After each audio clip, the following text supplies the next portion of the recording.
A 9-year-old girl walks out of the frozen woods carrying something that was buried with a dead man 18 months ago. A military-grade GPS tracker, scratched, rusted, still attached to the keychain of a biker who never came home. The man who finds her hasn't spoken that name in over a year, because saying it out loud means admitting he stopped looking, admitting he let his brother die alone beneath a mountain. But the tracker is here, in a child's hand, which means someone down in that darkness has been breathing this whole time, and someone else has spent 18 months making sure nobody ever found out. Tonight, the dead start talking, and what they have to say will burn this town to the ground. If this story hits you in the chest, smash that like button right now. Drop a comment and tell me what city you're watching from tonight. And if you're new here, subscribe and stay until the very end, because this one doesn't let go. Let's get into it. The first frost of October had already killed everything worth saving in Ash Ridge. Not the flowers. Not the gardens behind the boarded-up storefronts along Main Street.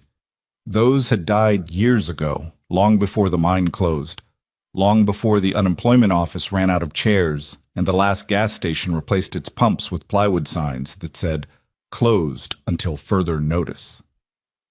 What the frost killed was the pretending. The thin membrane of normalcy that kept people saying good morning to each other at the post office. The careful way neighbors avoided mentioning the families who packed their trucks in the middle of the night and never came back. Ash Ridge wasn't a town anymore. It was a habit, a place people stayed because leaving required energy they'd already spent surviving. Jace Holloway rode through it the way he always did, slowly, with his visor cracked and the cold biting into the scar tissue along his jaw. The Harley's exhaust popped and rumbled against the empty buildings like a heartbeat in a morgue. He wasn't heading anywhere specific. He never was anymore. Tuesday nights meant a long ride through the back roads, past the old rail yard, up along the ridge where the tree line opened, and you could see the mountains turn black against whatever light the sky still held. It was the only time his hand stopped shaking, not from the cold, from everything underneath it. 3 tours. 2 explosions, 1 medical discharge that read, "Fit for civilian reintegration," while the VA counselor who signed it wouldn't make eye contact. Jace didn't talk about the tremors, didn't talk about the way certain sounds, a door slamming, a compressor kicking on, a child screaming in a grocery store, sent his pulse into a place where language stopped working and his body made decisions his brain couldn't authorize. He managed it. That was the word his last therapist had used before Jace stopped going. Managed. Like the thing living inside his nervous system was a budget spreadsheet and not a wound that reopened every time he closed his eyes. The road curved east past the old water tower. Jace leaned into it, feeling the bike settle beneath him, the tires gripping the frost-slicked asphalt with just enough traction to keep the metaphor from becoming literal. He thought about coffee. About the thermos sitting on the counter back at his trailer that he'd forgotten to fill. About whether Rooster had remembered to lock the clubhouse gate or left it open again like last Thursday when 2 raccoons got into the kitchen and knocked the industrial coffee maker off the shelf. Simple thoughts, safe thoughts, the kind that kept the other ones from surfacing. He almost missed her. The girl was standing at the edge of the tree line where County Road 9 dissolved into gravel and then into nothing. She was small, too small, wearing a coat that was 2 sizes too big, the sleeves hanging past her fingers, the hood pulled up so only her eyes were visible. She wasn't crying, wasn't waving for help. She was just standing there, perfectly still, like something the forest had grown and then pushed out because it didn't want her anymore. Jace's boot hit the brake before his brain registered why. He killed the engine. The silence was immediate and enormous. Wind through dead branches. The distant hum of a transformer on a power line that served nobody. The girl didn't run. That bothered him more than anything. A child alone on a back road at 7:30 on a freezing October night. And she didn't flinch when a 6'2" man in a leather cut climbed off a motorcycle and walked toward her. Either she was too cold to be scared, or she'd already been through something that made a biker in the dark seem like the least dangerous thing she'd encountered tonight. "Hey," Jace stopped 10 feet away, close enough to see, far enough to not crowd her. "You lost?" She looked at him, not at his face, at the patches on his cut, the Iron Covenant emblem, the rocker underneath it read Ash Ridge. Her eyes moved across the leather like she was reading something written in a language she almost understood. "No," she said. Her voice was steady, too steady. "I know exactly where I am." "Okay." Jace crouched down, one knee on the frozen gravel. The cold bit through his jeans immediately. "Then where are you supposed to be?" "Home." "Where's home?" She pointed vaguely east toward the cluster of rental houses near the old elementary school, the ones with peeling paint and landlords who lived 3 counties away and never answered the phone. "You walked all the way out here from Cedar Street?" "I walk everywhere." Jace studied her. 9, maybe 10, thin in a way that wasn't genetic, dark hair tangled and unwashed, fingernails dirty. Not neglected in the way that made people call authorities, neglected in the quiet way that slipped through every system designed to catch it, the kind of kid who ate school lunch like it was her only meal and never complained because complaining required believing someone was listening. He'd seen that look before, in a mirror, 25 years ago. "It's freezing out here," he said. "Let me give you a ride home." "My mom says don't get in cars with strangers." "Smart mom." "She's not smart. She's just scared of everything." The honesty landed like a slap. Jace almost smiled. Almost. "I'm Jace," he said. "Now I'm not a stranger. That's not how it works." "You're right. It's not." He pulled his phone from his jacket. "You want me to call someone?" The girl hesitated. For the first time, something shifted behind her eyes. Not fear, calculation. The fast survival-trained arithmetic of a child who'd learned to weigh every adult's intentions before revealing anything. Then she reached into the pocket of her oversized coat and pulled something out. "I found this," she said, "in the tunnel." She held it up. A small device, rectangular, olive drab, attached to a rusted keychain by a loop of fraying paracord. Military spec. Waterproof housing. The kind of thing you'd miss entirely unless you knew what you were looking at. Jace knew what he was looking at. The ground tilted. Not physically, not the way it tilted during the episodes he didn't talk about. This was different. This was the specific vertigo of watching a locked door swing open in a room you'd bricked shut inside your own chest 18 months ago. He knew that tracker. He knew the scratch pattern on the left side of the casing. 3 parallel lines, a diagonal, 2 dots. Not damage. Code. Silas Boone's pre-mission marking system, carved into every piece of gear he carried so it could be identified if he couldn't be. Silas, who disappeared into the Black Ember mine on a rescue call that turned into a recovery operation that turned into a funeral without a body. Silas, who was the closest thing Jace had to a brother outside of blood. Silas, whose empty chair still sat at the clubhouse table because nobody could bring themselves to move it. Silas, who everyone agreed was dead. "Where did you find this?" Jace's voice came out wrong, too flat, too controlled, the voice he used when everything inside was screaming. "The tunnel, past the old rail bridge, the one they boarded up." The girl watched him with those calculating eyes. "There's a crack in the boards big enough to squeeze through if you're small enough." "You went inside the mine?" "Not the mine. The tunnel before it. The one that goes sideways." Jace's hand was shaking again. Not the tremor. Something older. Something that felt like the moment before an IED detonated, when the air changed pressure and your body knew before your brain did. "What's your name?" he asked. "Ember." "Ember what?" "Quinn." Ember Quinn. He said it like he was filing it somewhere permanent. "I need you to tell me exactly what you saw in that tunnel." She tilted her head. "Why?" "Because the man who owned this..." He stopped, swallowed. The cold air burned his throat. "The man who carried this was my friend, and he's been missing for a very long time." Something changed in the girl's face. Not sympathy, recognition. The look of someone who understood what it meant to lose a person and have no proof they were gone. "There were boot prints," she said quietly. "Fresh ones. And food wrappers. and a generator that was humming, and doors. Doors? Metal ones. The kind with handles you push down. They didn't look old. Jace stood up. His knees cracked. The wind cut through his jacket, and he didn't feel it. He pulled out his phone and dialed. 2 rings. A voice like gravel being dragged across concrete. What? Rooster. I need you at the clubhouse. Now. It's Tuesday. I'm watching now. Silence. Then, how bad? Jace looked at the GPS tracker in the girl's hand, at the scratches that spelled a dead man's name in a language only 5 people on Earth could read. Get Dutch. Get Carvey. Get Bishop. Jace, how bad? Silas bad. The line went dead. Rooster didn't need more than that. Jace looked at Ember. She was watching him with an expression that made her look 30 years older than she was. Am I in trouble? She asked. No. Then why do you look like that? Like what? Like you just saw something die.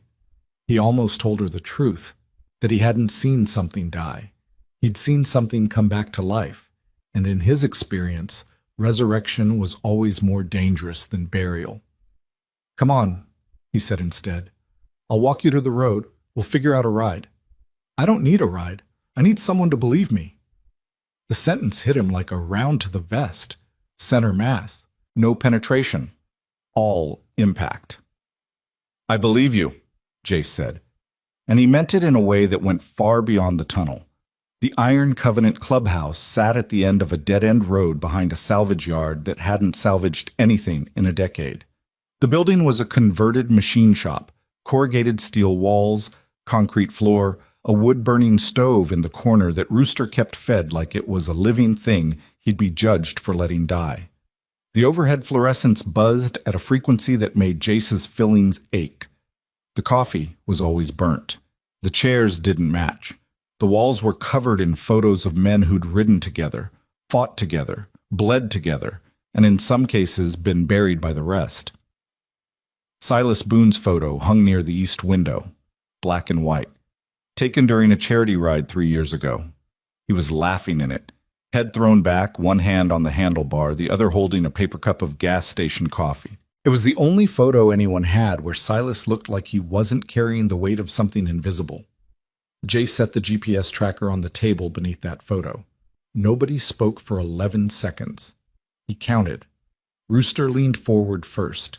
He was 56, barrel-chested, with a beard that had gone white 2 years before the rest of him caught up. His real name was David Loomis, but nobody had called him that since 1994. He picked up the tracker with fingers that were missing the tips of the left index and ring, frostbite from a winter convoy in Kandahar that the Army classified as non-combat related, because admitting the truth would have required admitting the convoy shouldn't have been there. He turned the tracker over, saw the scratch marks. His jaw tightened so hard Jace heard his teeth click.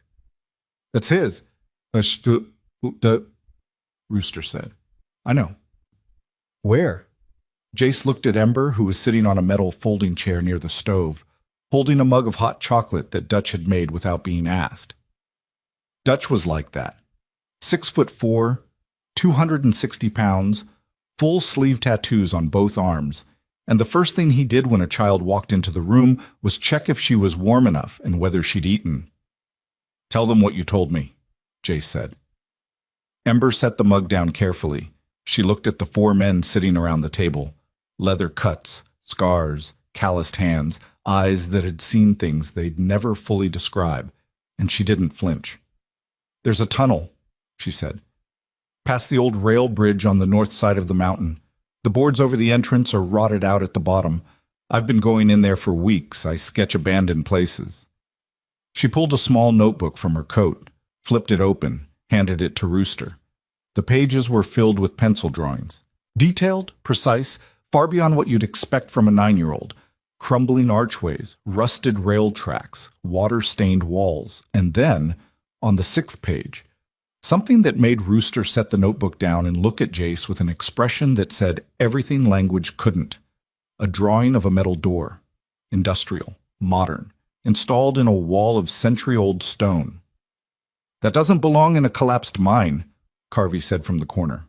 He was the youngest of the group, 31, lean, quiet, a former Navy corpsman who spoke in short declarative sentences and never repeated himself. That's recent construction.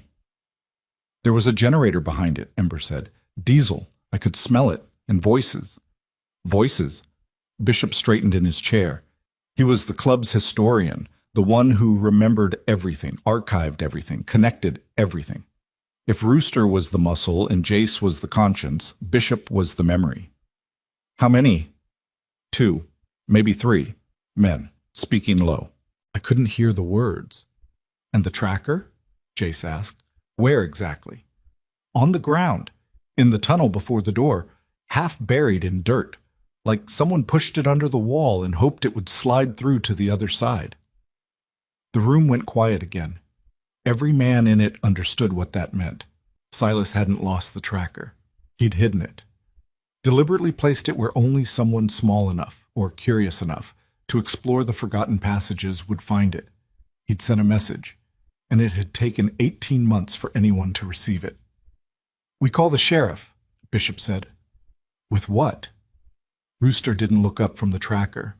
A kid's drawing and a piece of military hardware nobody outside this room can identify? Ed Rawlings has been sheriff for 12 years. You know how many times he's investigated anything past the county road? 0. He's a speed trap operator with a badge. Then state police.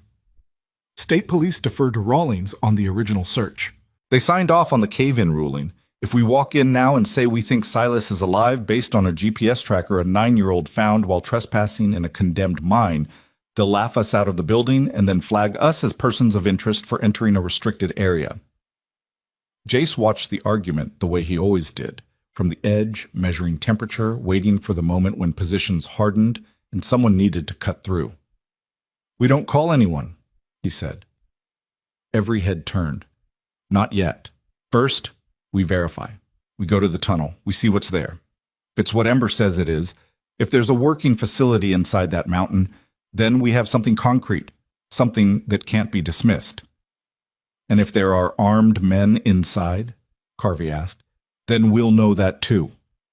Rooster set the tracker down, rubbed his face with both hands. The stove crackled and popped. Somewhere outside, a dog barked at nothing. This isn't a recon mission, Jace.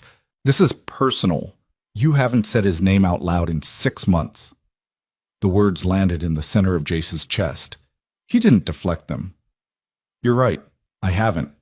Because every time I tried, I heard my own voice telling the club he was gone, telling his mother, telling his daughter, who was 4 years old and asked me if her daddy was coming home, and I said no.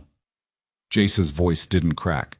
It went flat, surgical, the way it did when the emotions underneath were too large for the container he'd built for them. If there's a chance, any chance, that I was wrong, then I don't care if it's personal. I don't care if it's dangerous.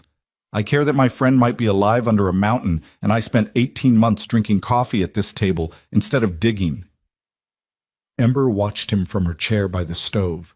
She hadn't touched her hot chocolate again. Her eyes were wide, but not frightened. She was watching a man break open in real time, and she recognized the architecture of it because she'd seen it before in smaller rooms with thinner walls. Dutch cleared his throat. The girl goes home first. I'm not going home, Ember said.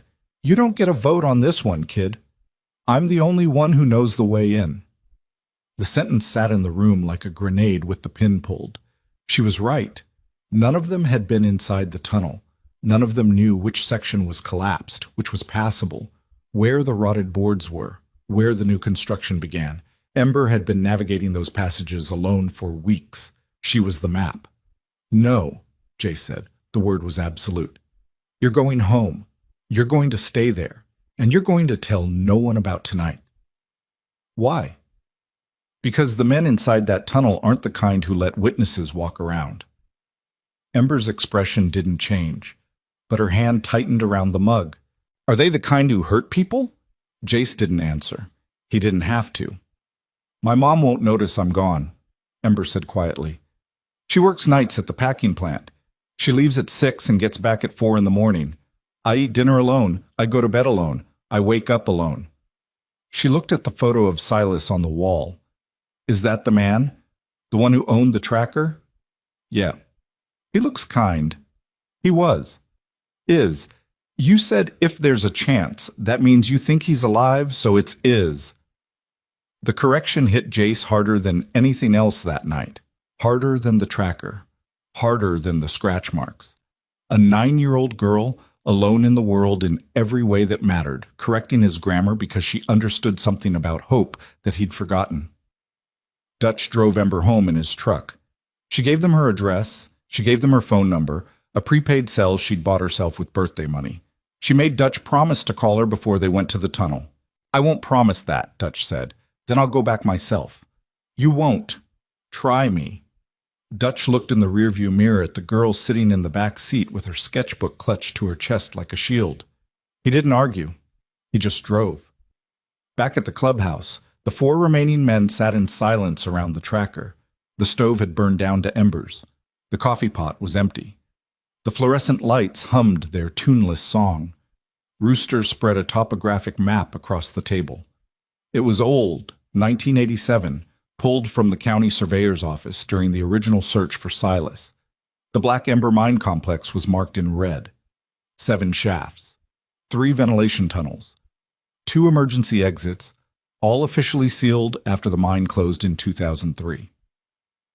The collapse was here, Bishop said, tapping the northeast shaft. That's where the rescue team lost the signal. That's where they declared the search over. But Ember entered from the north side, Jace said. Past the rail bridge. That's not the main shaft, that's... He traced his finger along the map. Ventilation Tunnel 4 was supposed to be completely collapsed. Supposed to be. If someone cleared it, if someone built inside it, they'd have access to the entire underground network without anyone on the surface knowing. Carvey leaned back. What are we saying? Someone's been operating a facility inside a condemned mine for years and nobody noticed? Look at this town, Rooster said. Nobody notices anything. Half the buildings on Main Street are empty. The sheriff's office runs a 2-man rotation. There's no cell coverage past the ridge. You could land a helicopter on the mountain, and the only witness would be a deer.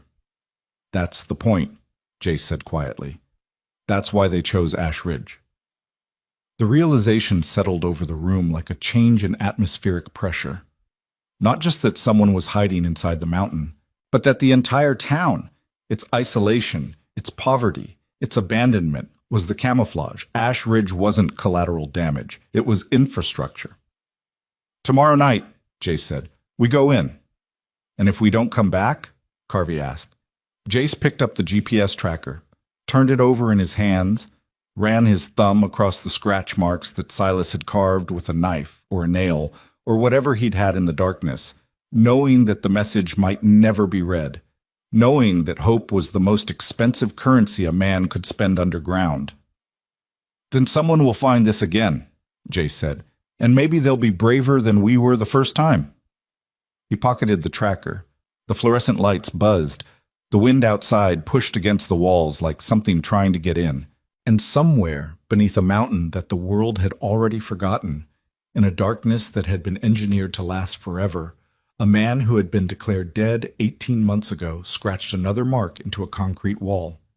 Day 547. Still breathing, still waiting. The marks on the wall were the only calendar he had left, and tonight, for the first time in all those days, something felt different. He couldn't explain it, just a shift. A vibration in the air that didn't match the rhythm of the generators, or the footsteps of the men who kept him locked behind steel doors they thought he couldn't breach. Something above him had changed. Someone had found the tracker. He pressed his back against the cold wall, closed his eyes, listened to his own heartbeat, the one sound they hadn't figured out how to take from him yet. And in the absolute blackness of 600 feet of rock and silence, Silas Boone allowed himself the most dangerous thing a prisoner can possess. He allowed himself to believe that the people he loved were coming. What he didn't know, what he couldn't possibly know, was that 3 hours before Jace Holloway found a girl on a frozen road holding the tracker he'd hidden with the last of his strength. 2 men in an unmarked sedan had parked outside the entrance to Ventilation Tunnel 4. They'd found the gap in the boards. They'd found the small footprints in the dust. and they'd already started looking for the child who made them. The unmarked sedan sat 200 yards from the tunnel entrance for 47 minutes before anyone inside it moved. The engine was off. The headlights were off. The only light came from the pale blue glow of a tablet screen held by the man in the passenger seat, a man whose face carried the particular blankness of someone who had been trained to process violence as data. He scrolled through images, thermal scans, topographic overlays, time-stamped photographs taken by a motion-activated camera hidden inside the tree line above ventilation tunnel 4. The photograph showed a small figure, hooded, entering through the gap in the boards at 4:17 p.m., exiting at 6:02 p.m., entering again 3 days later, and again, and again. 7 visits in 3 weeks, each one deeper, each one longer. The man in the driver's seat hadn't spoken since they parked. His name was Kessler. He was 44, ex-military, with a face like a closed fist and hands that rested on the steering wheel with the practiced stillness of someone who understood that patience was a weapon more reliable than anything holstered beneath his jacket. He watched the tree line the way a predator watches a game trail, not looking for movement, but cataloging its absence. "She took something," the passenger said. His name was Holt, younger, sharper jawline, eyes that moved too fast. Camera caught her with an object in her right hand on the last exit. Wasn't there on entry. What object? Can't tell from the angle. Small, rectangular. Kessler's jaw tightened by a fraction of a degree. Where does she live? Working on it. Town this size shouldn't take long. It shouldn't take anything. You should already have it. Holt didn't respond. He knew the difference between a reprimand and a conversation. This was the former. Kessler started the engine. The sedan pulled away from the shoulder without its headlights, rolling through the darkness like something that had never been there at all. Behind them, the boarded entrance to ventilation tunnel 4 stood silent beneath a sky packed with stars that nobody in Ash Ridge ever looked up to see anymore.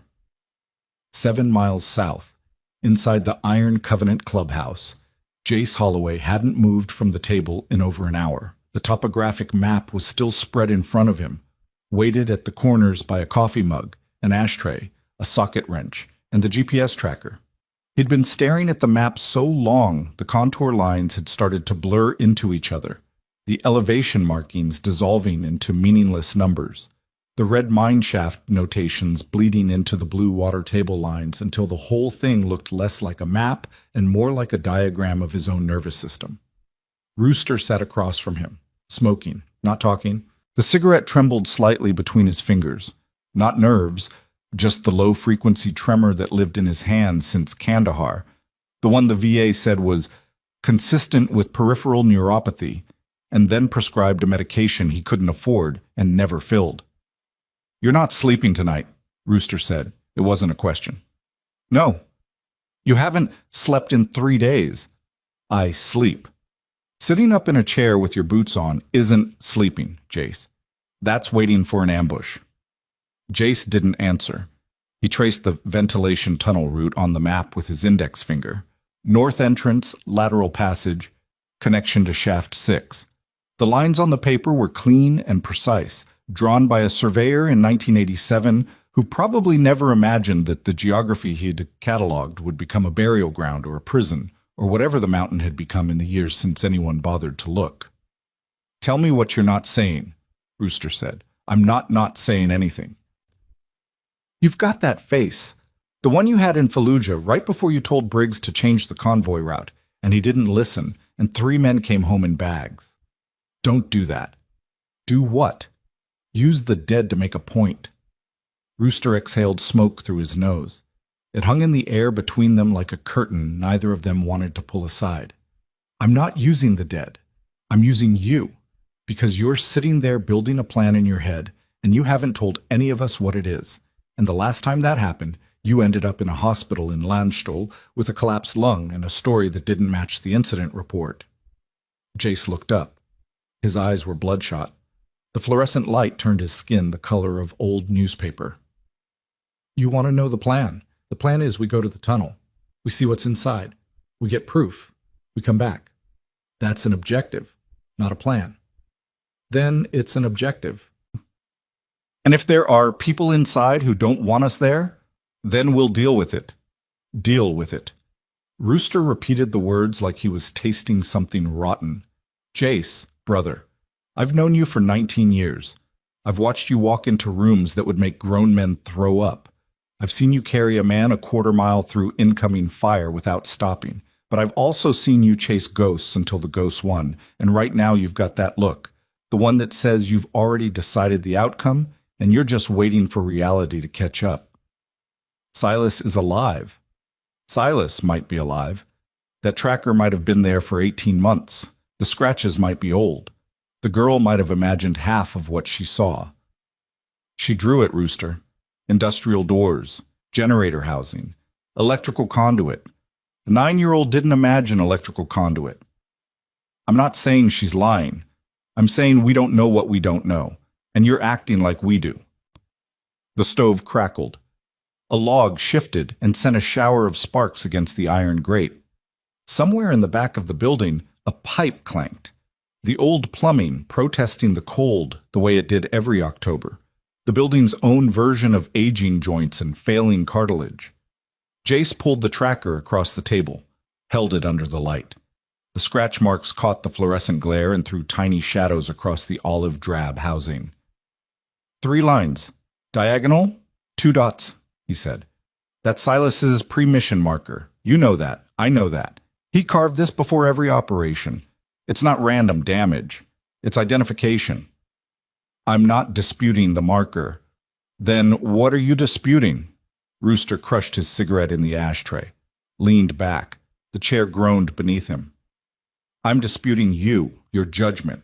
Right now, tonight, with no sleep and no plan and a dead man's ghost sitting in your chest telling you to run into the dark.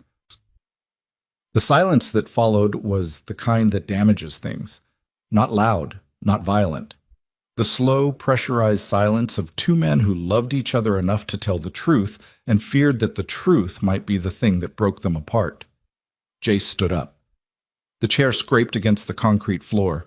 He walked to the east window and looked at Silas's photograph on the wall. The laughing man. The paper cup of coffee. The hand on the handlebar. The moment frozen in time. The last image of a person before the world erased him. 18 months, Jace said without turning around. I wrote the eulogy. I stood in front of his mother and told her the mountain took him. I told his daughter, 4 years old, Rooster. I told her that her father was somewhere beautiful and he was watching her. His voice didn't break. It compressed, got denser, like metal being forged under heat that would destroy anything less stubborn. If he was down there the whole time, if he was alive while I was giving speeches about how brave he was, if he was scratching marks on a wall while I was learning to say his name in the past tense. He stopped. Not because he ran out of words, because the words that came next lived in a part of him he hadn't opened in years, and he wasn't sure the room could hold what was inside. Rooster watched him, said nothing. Let the silence do what silence does when 2 broken men stand on opposite sides of the same wound. We go tomorrow night, Jace said. All 5. Full gear, flashlights, radios. Carvey brings the medkit. Bishop maps our route in real time. We give ourselves 4 hours inside. If we haven't found anything by then, we come out and we call it. And the girl? She stays home. She won't. You know she won't. Then Dutch stays with her. Rooster was quiet for a long time. The stove popped. The wind pushed against the corrugated walls. The photograph of Silas watched them both from the wall with eyes that had no idea what was coming. Okay, Rooster said finally. Tomorrow night. He stood, pulled his jacket from the back of the chair, walked to the door, stopped with his hand on the frame. Jace? Yeah. If he's alive down there and we bring him out, that's one ending. If he's not, and we find out what really happened, that's another. But the one I'm worried about is the third one, the one where we go in and we don't come back, and somebody has to stand in front of our families and give the same speech you gave for Silas. Jace didn't answer. Rooster walked out into the cold. His boots crunched on the frozen gravel. The door closed behind him with the sound of a coffin lid settling into place.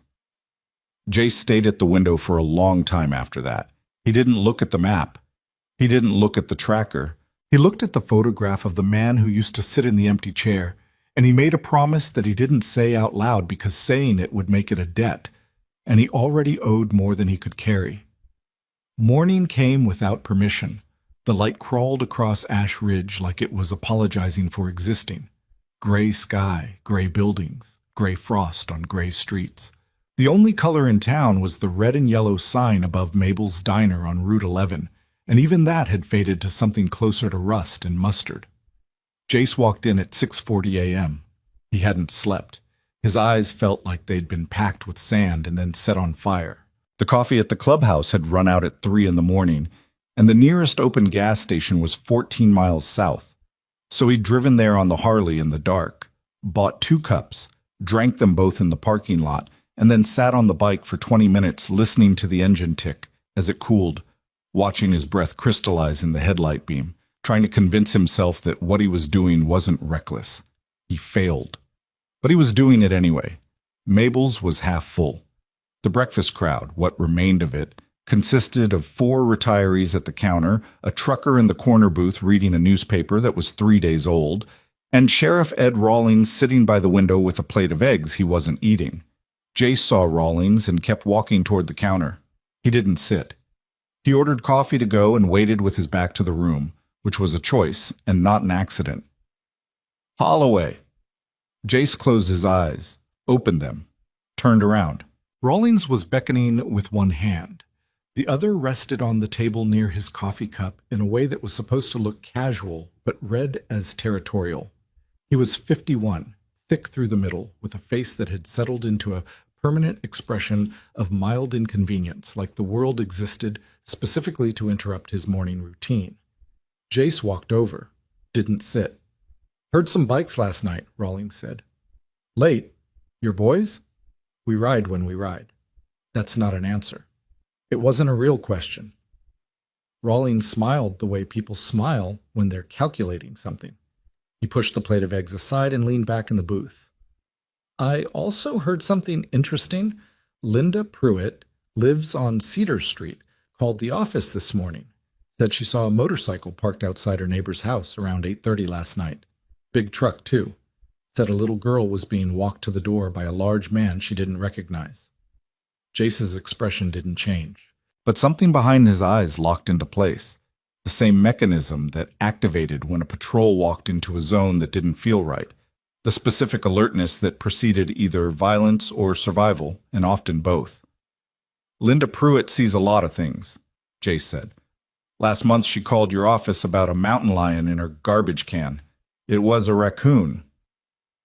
It was, but the motorcycle and the truck weren't raccoons, were they? I helped a kid who was lost on County Road 9, gave her a ride home. That a crime now?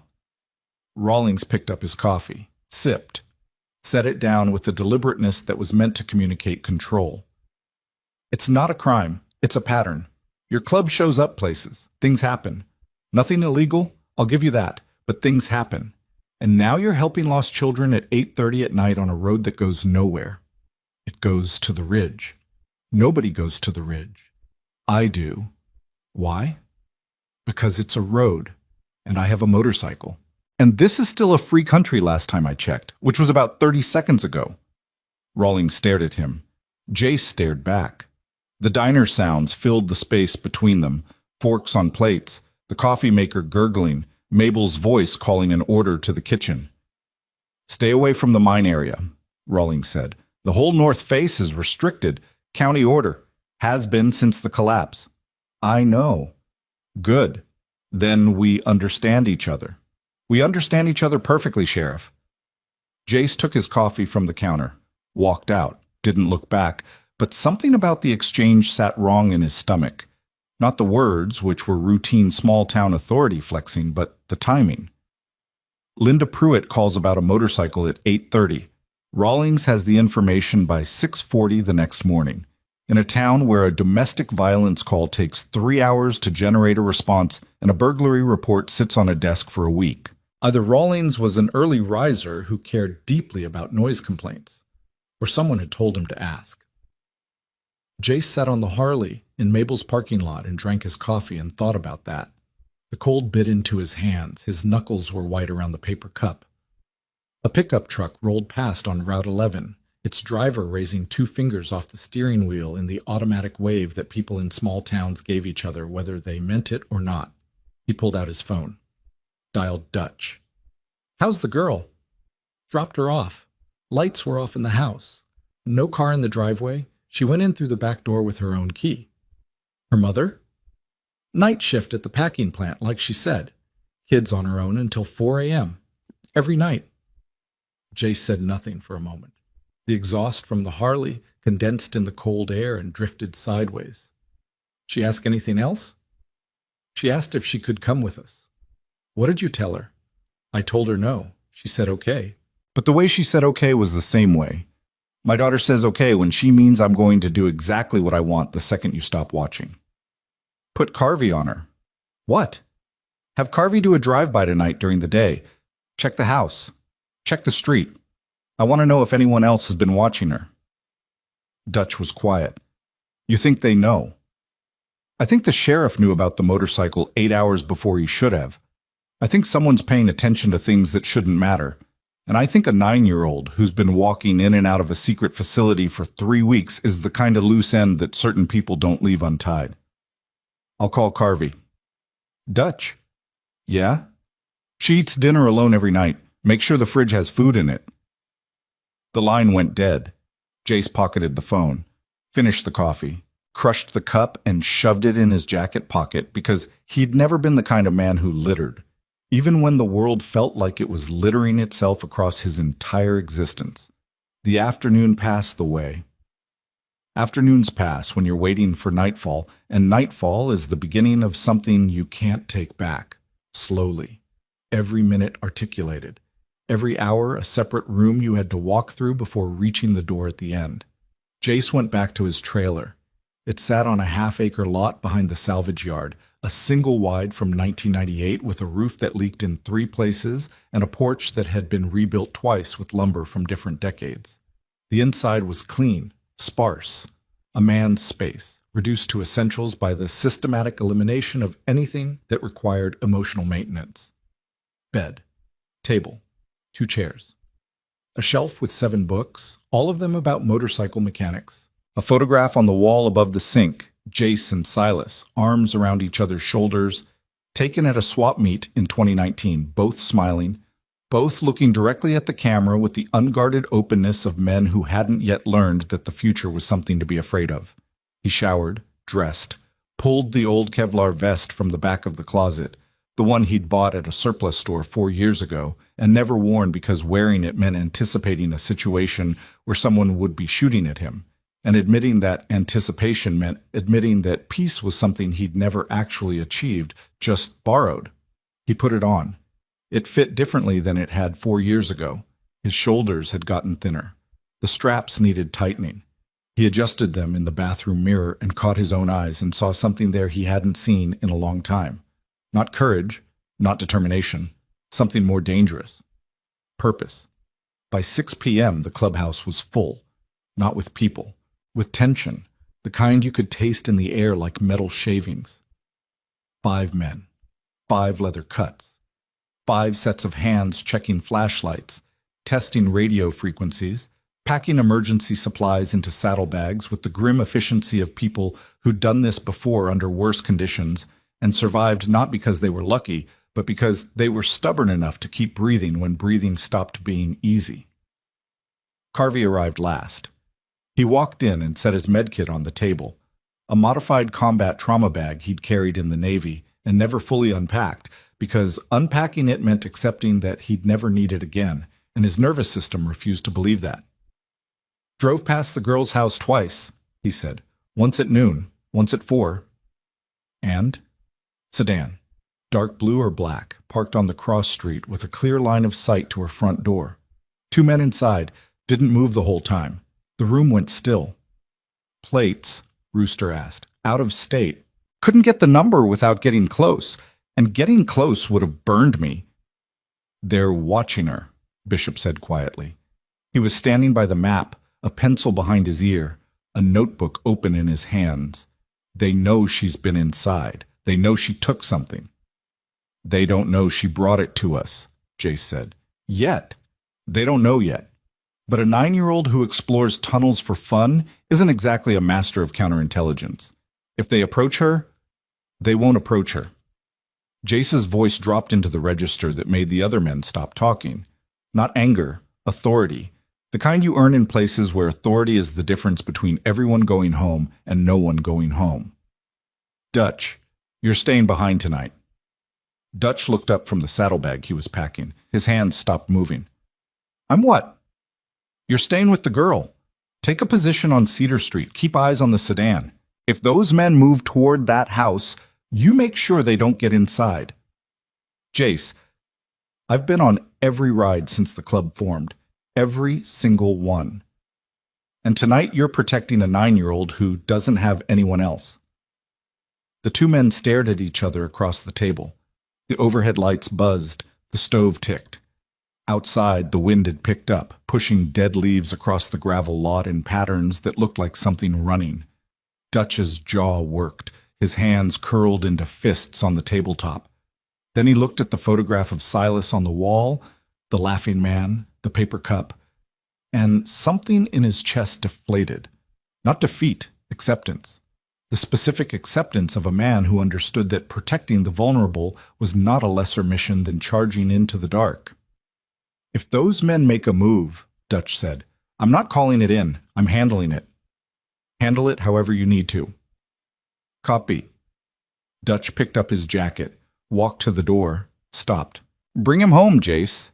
That's the plan. Dutch left. His truck started in the parking lot. The headlights swept across the windows. Then he was gone. 4 men stood around the table. Jace, Rooster, Carvey, Bishop, the map, the tracker, the flashlights, the radios. Route, Bishop said. He traced the path on the map with a steady finger. North entrance, through the ventilation tunnel. The girl said the first 300 meters are collapsed but passable. Low ceiling, loose rock, single file. After that, the tunnel opens into what she called the wide room. That's where the old rail junction is. From there, the new construction starts. Metal doors, generator. The GPS tracker was found approximately 40 meters past the junction, pushed against the base of the western wall. Time in. 40 minutes to reach the junction if we move carefully. Call it another 20 to clear the wide room. After that, we're in unknown territory. Extraction? Same route out. No alternate. If it gets blocked, we're locked in. Comms? Radios won't penetrate that much rock. We're line of sight only once we're inside. I'll relay from the junction. Carvey stays within visual range of me. Jace and Rooster push forward. Jace nodded, picked up the GPS tracker, held it in his palm, felt the weight of it, not the physical weight, which was negligible, but the other weight, the accumulated mass of 18 months of grief and guilt and unanswered questions pressing down on a piece of military hardware that fit in the palm of his hand. Last chance, he said. Anyone walks away now, no judgment. Nobody moved. Nobody was ever going to move. They rode out at 8:47 p.m. 4 Harleys. Single file. No headlights until they reached the highway. The engines were the only sound in Ashridge, 4 heartbeats in a town that had forgotten how to pulse. The temperature had dropped to 29 degrees. The frost on the road glittered in the moonlight like broken glass.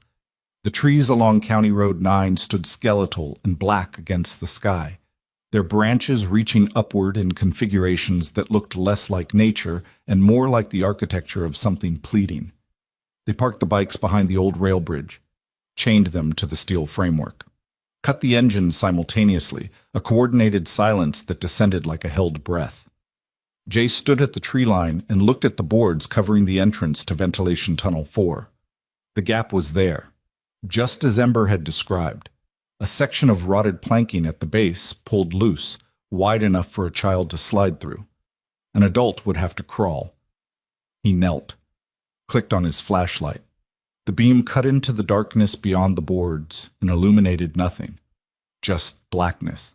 The kind that doesn't retreat when you shine light into it, but rather absorbs the light and asks for more. Going in, Jace said. He squeezed through the gap. The wood scraped against his Kevlar vest. The air on the other side was different. Colder, denser, carrying the mineral smell of wet rock and old iron and something else. Something chemical. Something that didn't belong in a century-old mine. Diesel. Faint but unmistakable. Ember was right. He pulled himself through. Stood. The ceiling was low, 5 feet, maybe 5'2". He had to hunch. The flashlight beam revealed a passage of rough-hewn rock, supported at intervals by timber frames that had bowed and cracked under decades of pressure. Water dripped from somewhere ahead, each drop echoing in a way that made the tunnel sound larger than it was. Rooster came through next, then Carvey, then Bishop, who immediately pulled a notebook from his jacket and began sketching the layout with a mechanical pencil, his hand moving with the same quiet precision that had mapped insurgent positions in Helmand Province 12 years ago. They moved forward, single file. Flashlights low, boots on wet rock, the sound of their breathing amplified by the stone walls until it became a rhythm. Inhale, step. Exhale, step. The cadence of men walking into something they couldn't walk out of the same way. 300 meters in, the tunnel changed. The old timber supports gave way to newer materials. Steel beams, poured concrete, electrical conduit running along the ceiling exactly as Ember had drawn. The diesel smell was stronger here, and underneath it, another smell, stale air pushed through mechanical ventilation. The kind of system you install when you're moving air into spaces that weren't designed to sustain human life. Bishop marked the transition point in his notebook, looked at Jace, held up the map, tapped the spot where ventilation tunnel 4 intersected with shaft 6. They were at the junction. The wide room. Jace killed his flashlight. The others followed. Total darkness, and in that darkness, sound, a generator. Low, mechanical, steady. Coming from somewhere below and to the left, and voices, not words. Just the vibration of human speech transmitted through rock and steel and concrete. The rhythm of conversation between people who had no idea that 4 men were standing 40 feet above them in a tunnel that wasn't supposed to exist. Jace reached into his pocket, pulled out the GPS tracker, ran his thumb across the scratch marks one more time. 3 lines, diagonal, 2 dots. Silas was down there, and in approximately 90 seconds, they were going to find out what 18 months of silence had been hiding. Rooster's hand landed on Jace's shoulder in the darkness, squeezed once, not a question, not permission, a promise. Jace stepped forward, into the black, into the unknown, into the belly of a mountain that had swallowed his brother and held him in its teeth for 547 days. There was no turning back now. There had never been. The darkness had weight, not metaphorical, physical. Jace could feel it pressing against his chest, his shoulders, the backs of his hands. 600 feet of granite and shale and fossilized silence stacked above them, like the accumulated grief of a mountain that had been hollowed out, used up, and left to collapse on whatever was still breathing inside it. He moved forward, one hand on the tunnel wall. The rock was wet and cold and vibrated faintly beneath his fingertips. The resonance of the generator somewhere below transmitted through stone the way a heartbeat transmits through a chest wall. His flashlight was off. All 4 flashlights were off. They moved by touch and sound and the particular instinct that combat veterans develop in their spines, the one that tells them whether the next step leads to solid ground or open air. The passage descended, not steeply, maybe a 7-degree grade, but enough that Jace felt the shift in his knees, the forward pull of gravity encouraging him deeper. The diesel smell was thick now, mixed with something else, antiseptic, the clinical stripped-down smell of a space that had been cleaned with industrial solvents. Not a mine, not anymore. Something built inside a mine's carcass, something that breathed through ventilation ducts and hummed with electrical current, and existed in a place where no one would ever think to look. Behind him, Rooster's breathing was measured and deliberate. The kind of breathing a man controls when his body wants to hyperventilate and his training won't let it. Carvey moved in silence, total professional silence, his feet landing on the rock with the precision of someone who'd been taught that sound was a liability before he was old enough to understand what liability meant. Bishop brought up the rear, his notebook closed, his pencil behind his ear, his hands free. The passage leveled out and opened into a space that Jace sensed before he saw it. The echo changed. The air moved differently. The walls fell away on both sides and the ceiling rose, and suddenly they were standing in something that wasn't a tunnel anymore. Jace clicked his flashlight on. Just for a second. Half a second. It was enough. The room was 30 feet wide and maybe 50 feet long. Concrete floor, poured, sealed, level. Not mine rock, construction. The walls had been reinforced with steel panels bolted to the stone, and the ceiling was crossed with I-beams supporting a network of conduit, ventilation ductwork, and fluorescent light fixtures that were currently off. 2 corridors branched from the far wall, heavy steel doors, industrial grade, the kind with electromagnetic locks and keycard readers. A 3rd door to the left was open, revealing a stairwell that descended into light. Actual light. Artificial, fluorescent, steady, coming from somewhere below. "Contact," Carvey whispered. Jace killed the flashlight, footsteps. Coming up the stairwell, one set, steady pace, not hurried. The sound of someone making a routine check, walking a route they'd walked 100 times before. The 4 men pressed against the walls, 2 on each side, flashlights off. Breathing controlled. The darkness was their only cover, and it wasn't enough. If whoever was coming reached the top of the stairs and turned on the overhead lights, 4 men in leather cuts standing against steel panels would be approximately as concealed as a grizzly bear in a bathtub. The footsteps reached the top of the stairs. A flashlight beam swept the room. It moved left to right in a lazy arc, the scan of someone who wasn't looking for intruders because intruders weren't part of the protocol. The beam passed within 3 feet of Rooster's boots, paused on the floor near the far corridor, and then swung back toward the stairwell. A radio crackled. A voice. Male. Bored. Level 2 clear. Move into 3. A response, distorted by static. Copy. Kessler wants a count on the west storage. Says the inventory's off. Tell Kessler to count it himself. I'm telling you what he said. Fine. 20 minutes. The footsteps descended. The light faded. The radio noise dissolved into the stone. Jace exhaled. Rooster's hand found his arm in the darkness. Squeezed. The grip said everything a sentence couldn't. That name. Kessler. Filed and stored. They waited 60 seconds. Then Jace moved to the open stairwell door and looked down. The stairs descended 2 flights. The walls were painted concrete, gray, institutional, streaked with moisture. The fluorescent lights mounted to the ceiling cast a flat, shadowless light that made everything look like a photograph taken in a morgue. At the bottom of the 2nd flight, another corridor, this one longer, doors on both sides, some closed, some ajar. Through one of the open doors, Jace could see shelving, metal racks loaded with crates, boxes, equipment he couldn't identify from this distance.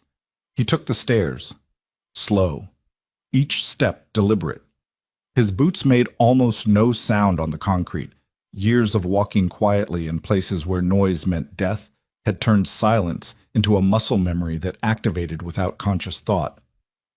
The corridor at the bottom was 60 feet long, 8 doors.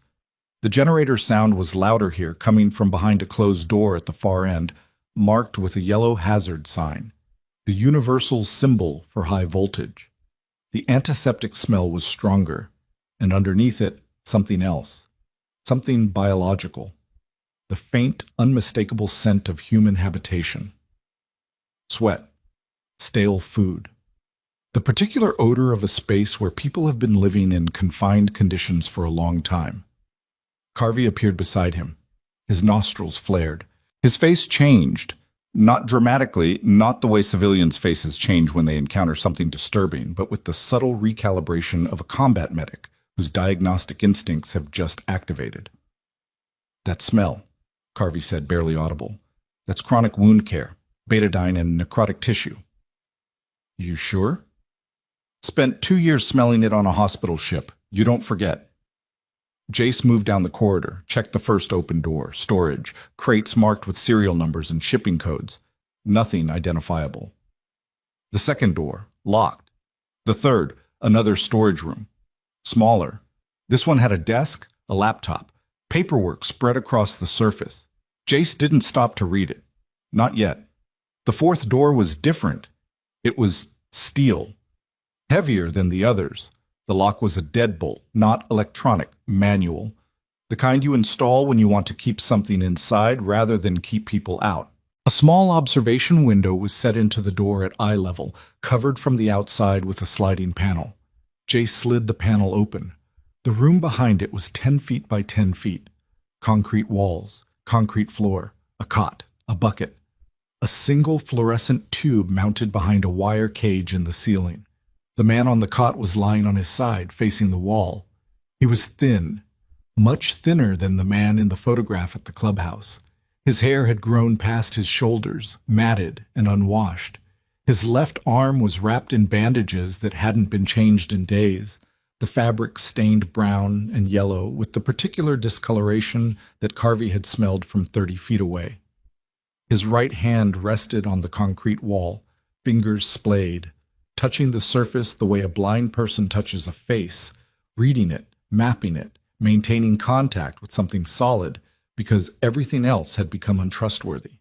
The wall beneath his hand was covered in marks, hundreds of them, scratched into concrete with something sharp, tally marks, grouped in fives, row after row after row, covering the wall from the cot to the corner in a grid of accumulated days that looked less like a calendar and more like the inside of a mind that had been counting its own heartbeats to prove it was still alive. Jace's legs stopped working. Not his muscles, not his joints. The signal between his brain and his body simply severed, the way a circuit breaker trips when the current exceeds what the wiring can handle. He stood in front of that window and looked at the man on the cot, and the marks on the wall, and the bandaged arm, and the bucket and the cage over the light, and his entire chest filled with something so large and so hot that it displaced everything else: air, thought, language, the ability to process the difference between what he'd believed for 18 months and what was lying 6 feet away behind a locked steel door. Silas Boone was alive, and he was a prisoner. "Open it," Jace said. Rooster was already at the deadbolt. His hands moved fast, too fast. The bolt was stiff, corroded. He forced it with both hands, and something in the mechanism groaned, and then gave way, and the door swung inward. The sound woke Silas. He didn't startle the way a normal person startles. He came up off the cot in a single fluid motion, rolling to his feet, pressing his back against the far wall, one hand raised in front of his face, the other reaching for something that wasn't there. His eyes were open but not focused. The eyes of a man whose nervous system had been running on threat detection for so long that waking and combat readiness had become the same reflex. "Silas." Jace stepped into the room, hands visible, voice low, the way you approach a wounded animal or a man who's spent 18 months being conditioned to expect pain from every open door. "Silas, it's Jace." The eyes focused, slowly, like a camera lens adjusting to a light source it hadn't encountered in months. Silas's face went through a sequence of expressions so rapid they blurred together: confusion, disbelief, recognition, terror, and then something that wasn't any of those things.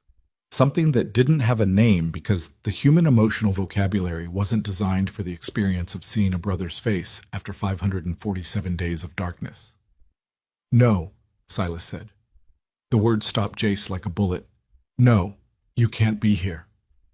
Silas pressed harder against the wall. His bandaged arm left a smear of fluid on the concrete. "You can't be here. They're watching. They're always watching. If they see you, we're getting you out. You don't understand. You don't understand what this is." "I understand enough. We found the tracker. The girl found it. We're here." Silas's face changed again. This time the expression stayed. Horror, pure, distilled absolute horror. Not for himself. For them. The tracker was a mistake. I planted it too close. They found the camera footage. They know about the girl. His voice was hoarse, cracked and rebuilt and cracked again, the voice of a man who'd spent months alternating between screaming and silence. That's why you're here. They let you find me. The words entered Jace's bloodstream like ice water. What? This is a funnel. They knew someone would come. They pulled the perimeter cameras 3 days ago. They left the entrance boards loose. They wanted you underground. Silas grabbed Jace's arm with his unbandaged hand. The grip was skeletal but fierce. Kessler runs the security rotation. He's ex-Special Activities Division. He doesn't make mistakes. If you got in this easily, it's because he wanted you in. Rooster's face had gone the color of wet cement. He looked at Jace. Jace looked at Carvey. Carvey was already moving, not panicking, calculating, his body shifting into the combat medic's triage mode, where every problem gets assessed, prioritized, and addressed in order of lethality. How many? Carvey asked. Rotating crew, 8 to 12 on any given night. Armed, ex-military most of them. Kessler's the handler. He answers to someone I've never seen in person, only heard on the radio. Silas's eyes moved to the corridor. They're running a storage and transit operation. Equipment, weapons components, documents. Things that move through here on their way to somewhere else. I stumbled into it during the rescue mission 18 months ago. They couldn't let me leave. They told the world you died in the collapse, Jace said. They caused the collapse. Detonated charges in Shaft 6 to seal the main entrance and create a cover story. I was already down here. Already locked in. Silas's grip tightened on Jace's arm. They kept me alive because I saw the shipping manifests. They needed to know if I'd transmitted any information before they caught me. I hadn't, but they couldn't be sure, so they kept me. Interrogation. Months of it. Jace looked at the bandaged arm, at the tally marks on the wall, at the bucket in the corner, at the cage over the light. 18 months of this. 18 months of concrete and questions and pain while Jace sat in the clubhouse drinking coffee and learning to say his name in the past tense. Something inside him broke. Not the way glass breaks. Sudden, clean, final. The way a dam breaks. Slow at first, a crack, a seep, and then everything behind it rushing forward with a force that nothing can redirect. Can you walk? Jace asked. I can walk. Can you run? Don't know. Haven't tried in a while. You're about to try. Rooster was at the corridor door watching both directions. He held up 3 fingers, then pointed down. 3 people, lower level, moving upward. We go now, Rooster said. Jace pulled Silas off the wall. The man was lighter than he should have been, 70, maybe 80 pounds lighter than the laughing man in the photograph. His body was a record of deprivation written in the language of visible ribs and hollow cheeks and muscles that had atrophied to the point where standing was an act of will rather than physics. But he stood, and he moved. Because whatever they'd taken from him in 18 months, they hadn't taken the thing that made him Silas, the specific, unreasonable, medically inexplicable stubbornness that had carried him through 3 combat tours and a medical career built on the conviction that nobody dies on his watch if he has anything left to give. They made it to the stairwell. That was where it went wrong. The lights came on. All of them. Every fluorescent tube in the corridor, the stairwell, the room above. A flat, clinical, merciless light that erased every shadow and every advantage that darkness had provided. And then a voice, amplified, coming through speakers mounted in the ceiling that Jace hadn't noticed because they were painted the same gray as the concrete. Mr. Holloway. Jace stopped. The voice was calm, controlled. The voice of a man who had been waiting for this moment and had rehearsed it the way a conductor rehearses the opening note of a symphony. Not because it needed rehearsal, but because precision was a form of pleasure. My name is Kessler. You and your men have entered a restricted facility without authorization. The exit you used to enter is now sealed. The ventilation tunnel has been locked at both ends. Your motorcycles have been identified and photographed. Rooster's hand went to his hip. Instinct. There was nothing there. They hadn't brought weapons. The mission was recon, intelligence gathering, not combat. The distinction felt stupid now. A peacetime luxury applied to a wartime situation by men who should have known the difference. You have two options, the voice continued. Option 1. You leave Mr. Boone where you found him, walk back to the junction room, and wait for my team to escort you out. Your names and photographs will be added to our file. Any future attempt to contact law enforcement or media regarding this facility will result in consequences that I don't need to describe in detail. You're veterans. You understand the concept of escalation. Jace looked at Silas. Silas looked at him. In the space between their eyes, 18 months of silence condensed into a single, wordless exchange that carried more information than language could. Option 2, Kessler said. You attempt to leave with Mr. Boone, and my team responds accordingly. There are 12 men in this facility tonight, all armed, all experienced. The nearest law enforcement is 40 minutes away, and as you may have noticed, your friend Sheriff Rawlings has been cooperatively disinterested in activities on the North Face for some time now. The sentence landed like a detonation. Rawlings, the sheriff who knew about the motorcycle before he should have, the sheriff who warned Jace to stay away from the mine, the sheriff who had been cooperatively disinterested, not incompetent, complicit. The entire structure of what Jace understood about Ash Ridge rearranged itself in the space of 2 seconds. The town wasn't just camouflage. It was a managed environment, a pocket of controlled neglect maintained by a law enforcement officer who was either paid or coerced or both, ensuring that the mountain's secrets stayed buried under a layer of institutional indifference that looked, from the outside, exactly like the normal decay of a dying mining town. Rawlings, Jace said. Not to Kessler, to himself. Processing. Integrating. Sheriff Rawlings has been a reliable partner for 3 years, Kessler confirmed. His cooperation is comprehensive. Any report you file will be received by his office. Any investigation you request will be handled by his department. You are, as they say, inside a closed system. Bishop. Quiet, methodical Bishop. He'd been standing at the base of the stairwell with his notebook in his hand, and now he moved forward and whispered something in Jace's ear that the speakers couldn't pick up. The GPS tracker. Its memory chip. I cloned it at the clubhouse and left the copy with Dutch. If we don't come back by midnight, he transmits the data to the state police. Jace didn't react, didn't blink, didn't change his breathing. He let Bishop's words settle into the tactical part of his brain, the part that operated on probabilities and leverage and the cold arithmetic of negotiation under duress. Kessler, Jace said. His voice carried up the stairwell and into the speakers and through the stone walls of the facility like a signal flare. You've made a mistake. Silence. The kind of silence that happens when a man who's accustomed to controlling conversations encounters a sentence he didn't anticipate. The tracker your cameras saw the girl carry out. We didn't just bring it here. We copied it.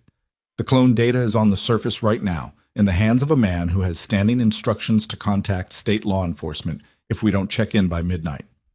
No response. 5 seconds. 10.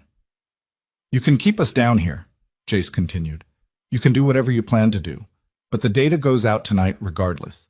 Every GPS coordinate, every route fragment, every timestamp that proves this facility exists and that a missing persons tracker was transmitting from inside it. That goes to the state police, the FBI, media outlets in 3 cities. By morning, this mountain will have more cameras pointed at it than a presidential inauguration. The speaker crackled. A long exhale, barely audible, but there. You're bluffing, Kessler said. Am I? You pulled your perimeter cameras 3 days ago. You left the entrance accessible. You wanted us underground so you could control us. That means you didn't have eyes on our clubhouse. You don't know what we did with the tracker data between last night and tonight. You assume 4 bikers from a dying town wouldn't have the operational discipline to create a dead man's switch. Another silence. Longer. Jace could hear his own heartbeat in it, steady, controlled, slower than it should have been given the circumstances, because the adrenaline in his system had crossed the threshold where fear becomes clarity, and every nerve ending in his body was operating at a frequency he hadn't accessed since the last time someone pointed a weapon at his chest. "You were Special Activities Division," Jace said, "so you know what a time-triggered contingency looks like.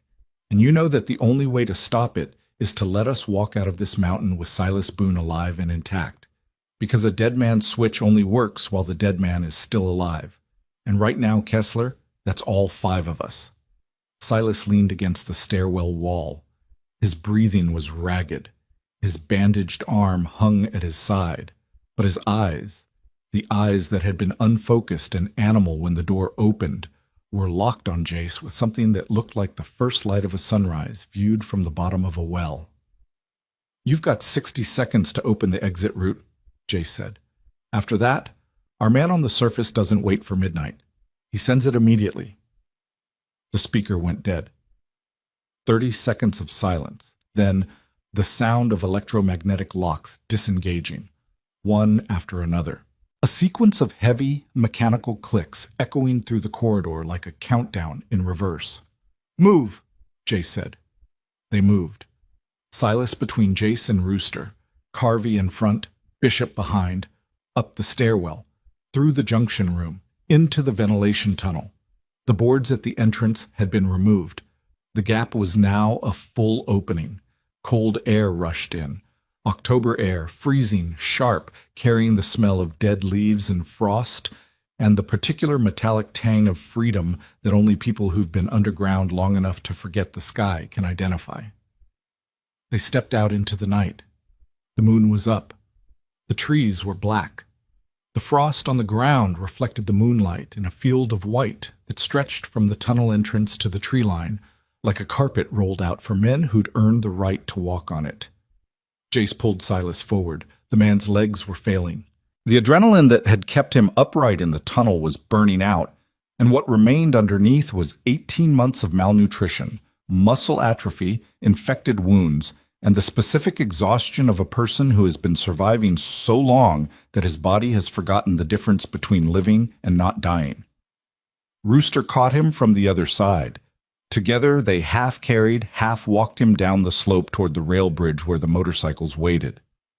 "They'll regroup," Carvey said, scanning the tree line. "Kessler's buying time. He's evacuating the facility and setting up an intercept. We have maybe 20 minutes before they come after us." "Then we have 20 minutes. They reached the bikes. Silas couldn't ride, couldn't grip the handlebars, couldn't hold himself upright on a seat. Carvey took him on the back of his Harley, securing him with a strap from the saddlebag, the combat medic's arms on either side of the skeletal man's body like the walls of a mobile fortress. 4 bikes, 4 engines. The sound erupted into the night like a declaration of war, not against an enemy, but against 18 months of silence that had tried to erase a man from the world, and failed because a 9-year-old girl had been curious enough to crawl through a gap in a rotted board and pick up something that didn't belong in the dirt. They rode. No headlights. Moonlight only. The frost-covered road unspooled beneath them like a ribbon of mercury. The trees blurred. The cold was absolute. A wall of freezing air that hit Jace's face and chest and hands with a force that felt less like weather and more like the mountain exhaling behind them, pushing them out, expelling them the way a body expels something it can no longer contain. Jace's phone buzzed in his jacket pocket. He pulled it out with one hand, steering with the other, the bike leaning slightly as he glanced at the screen. Dutch. 1 message. 2 words. "They're here." The sedan. The men who'd been watching Ember's house. They were making their move. Jace opened the throttle. The Harley surged forward, the engine screaming in the frozen air, the sound carrying across the empty landscape of Ash Ridge like a warning to everything and everyone within earshot. They had Silas. But the people who'd kept him for 18 months now knew that a 9-year-old girl was the thread that had unraveled everything. And they were already at her door. Cedar Street was 6 minutes away at legal speed. Jace made it in 3. The Harley tore through Ash Ridge like a bullet through paper, past the darkened storefronts, past Mabel's diner with its lights off and its parking lot empty, past the sheriff's office where a single desk lamp glowed behind closed blinds, and a man who'd sold his badge sat doing whatever compromised men do at 11 o'clock on a night when everything they've helped bury starts clawing its way back to the surface. Rooster was half a length behind him, Bishop farther back. Carvey rode last, one arm locked around Silas's chest, the other controlling the bike with the grim precision of a man who understood that the skeleton pressed against his back was simultaneously the most fragile and most important cargo he'd ever carried. Jace didn't call Dutch again. Calling required taking a hand off the handlebar, and at 93 miles per hour on frost-slicked residential streets, both hands were the difference between arriving and becoming a smear on someone's mailbox. Instead, he rode with the phone's single message burning in his mind like a brand pressed against the inside of his skull. They're here. 2 words, no details, no follow-up. Which meant Dutch was occupied. Which meant the situation on Cedar Street had already escalated past the point where a man had time to type a 3rd word. The houses on Cedar Street appeared through the tree line, small, worn, hunched against the cold like refugees who'd stopped expecting shelter. Porch lights off, windows dark. The particular stillness of a neighborhood where people went to bed early because staying awake required a reason and nobody had one, except at the 4th house from the corner. Jace saw the sedan first. Dark blue, almost black in the moonlight, parked at an angle across the narrow driveway with both doors open. The dome light was off. The engine was running. Exhaust vapor curled from the tailpipe in a thin white ribbon that the wind pulled apart before it reached the street. Dutch's truck was parked 30 yards east, tucked against the curb behind a dead oak. The driver's door was open. The cab was empty. Jace killed the engine, swung off the bike before it fully stopped, letting the Harley drop onto its side, on the frozen lawn with a crash he didn't hear because every acoustic channel in his brain had already been reallocated to threat assessment. He was moving toward the house before his boots fully registered the ground beneath them. The front door was closed, locked. He went around the side. The chain-link gate was open, not unlocked, broken. The latch had been forced, recent. The metal was still bright where it had sheared. The back door was open, not ajar. Open, wide. The kitchen light was on, throwing a rectangle of yellow light across the concrete step and the dead grass beyond it. Inside, the sound of something heavy being moved. A chair, a table, the scrape of furniture against linoleum. Jace stepped through the door. The kitchen was small and cluttered in the way that single-parent homes get cluttered when the parent works nights, and the child is old enough to feed herself, but not old enough to maintain the organized fiction of a functioning household. Dishes in the sink. A cereal box on the counter with the bag inside it rolled down and clipped with a binder clip. A child's drawing taped to the refrigerator. A sketch of a mountain with a tunnel entrance drawn in precise, confident lines. Dutch was standing in the center of the kitchen. He had a man pinned against the wall. Not with his hands, with his entire body. 260 pounds of bone and muscle and cold fury compressed against a man who was 6 inches shorter and 40 pounds lighter and whose feet were not touching the floor. Dutch's left hand was on the man's throat. His right held the man's wrist, twisted at an angle that was 3 degrees from dislocation. The man was Holt. Jace recognized the face from the description he'd never actually received, but somehow assembled from the accumulated details of the last 24 hours. Young, sharp jaw, eyes that moved too fast. Except the eyes weren't moving now. They were fixed on Dutch's face with the particular stillness of someone who has made a rapid and complete reassessment of the situation and arrived at a conclusion he doesn't like. "Where's the girl?" Jace said. Dutch didn't look at him. His eyes stayed on Holt. "Bedroom. Door locked. She's okay. This one came through the back, found him in the hallway. The other one? Haven't seen him. The other one, Kessler." The name pulsed in Jace's skull like a radar ping. Well, Rooster came through the back door, took one look at the scene, moved past it without comment, heading toward the hallway that led to the bedrooms. His boots were heavy on the linoleum. The house was small enough that every footstep sounded like a drumbeat. "Ember," Rooster called, not loud, firm. "It's Rooster, from the clubhouse. You met me last night. I had the white beard and the bad coffee." Silence. Then, from behind a closed door at the end of the hall, You had hot chocolate. Dutch made it. That's right. Dutch made it. Dutch is here too. We're all here. I need you to open the door. A pause. The sound of a deadbolt turning. The door opened 3 inches. One eye appeared in the gap, dark, calculating, frightened in a way that she was working very hard to disguise. There was a man, she said. He came through the back. I heard the gate break. I know. Dutch handled it. Is there another one? Rooster looked at Jace.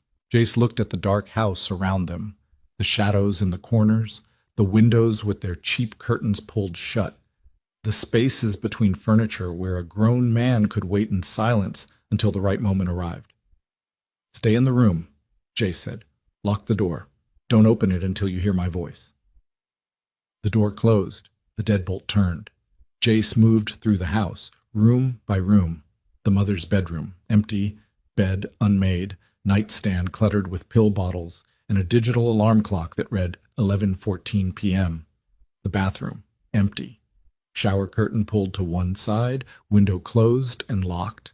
The living room, empty. Couch against the wall. Television off. A basket of laundry that had been folded and never put away. No Kessler. He went back to the kitchen. Dutch still had Holt against the wall. The man's face had gone from pale to a shade of grayish purple that suggested Dutch's grip on his throat was more than symbolic. Where's your partner? Jace asked.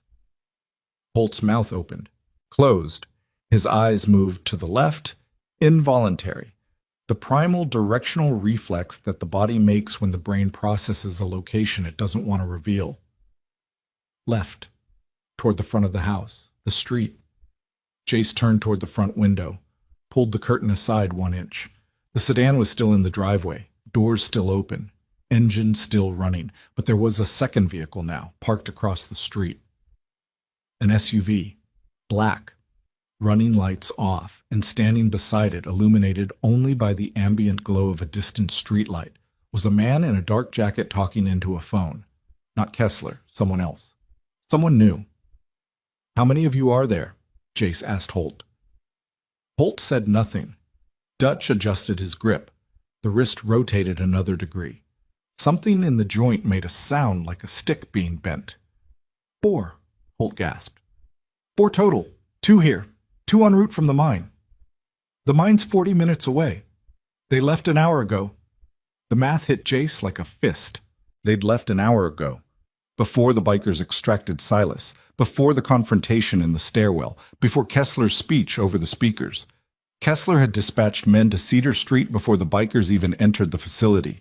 He hadn't been reacting to the extraction. He'd been executing a parallel operation. Contain the bikers underground. Contain the girl above ground. Eliminate both loose ends simultaneously. The stairwell negotiation, the dead man's switch, the unlocked doors, none of it was capitulation. It was theater. Kessler had let them walk out because the real objective was never to keep them inside. It was to keep them busy while his team secured the one person whose testimony connected everything. A 9-year-old girl in a bedroom with a deadbolt that wouldn't stop a determined adult for more than 4 seconds. Rooster, Jace said. His voice was quiet, flat. The voice that everyone in the Iron Covenant recognized as the one that preceded action that couldn't be undone. Get her out of the bedroom. Get her to Carvey's bike. Now. Rooster moved. Jace turned to Dutch. Drop him. Dutch released Holt. The man slid down the wall and collapsed onto the linoleum, gasping, one hand at his throat, the other cradling his twisted wrist against his chest. Sit there, Jace said to Holt. Don't move. Don't call anyone. The man who just had you against the wall will be outside, and he has better hearing than you have judgment. He walked out the back door. The cold hit him like a slap.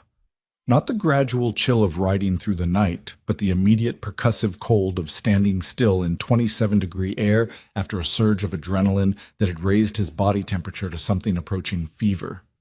Carvey was in the backyard. Silas was on the ground beside the bike, his back against the chain-link fence, his bandaged arm cradled in his lap. His eyes were closed, but his jaw was working.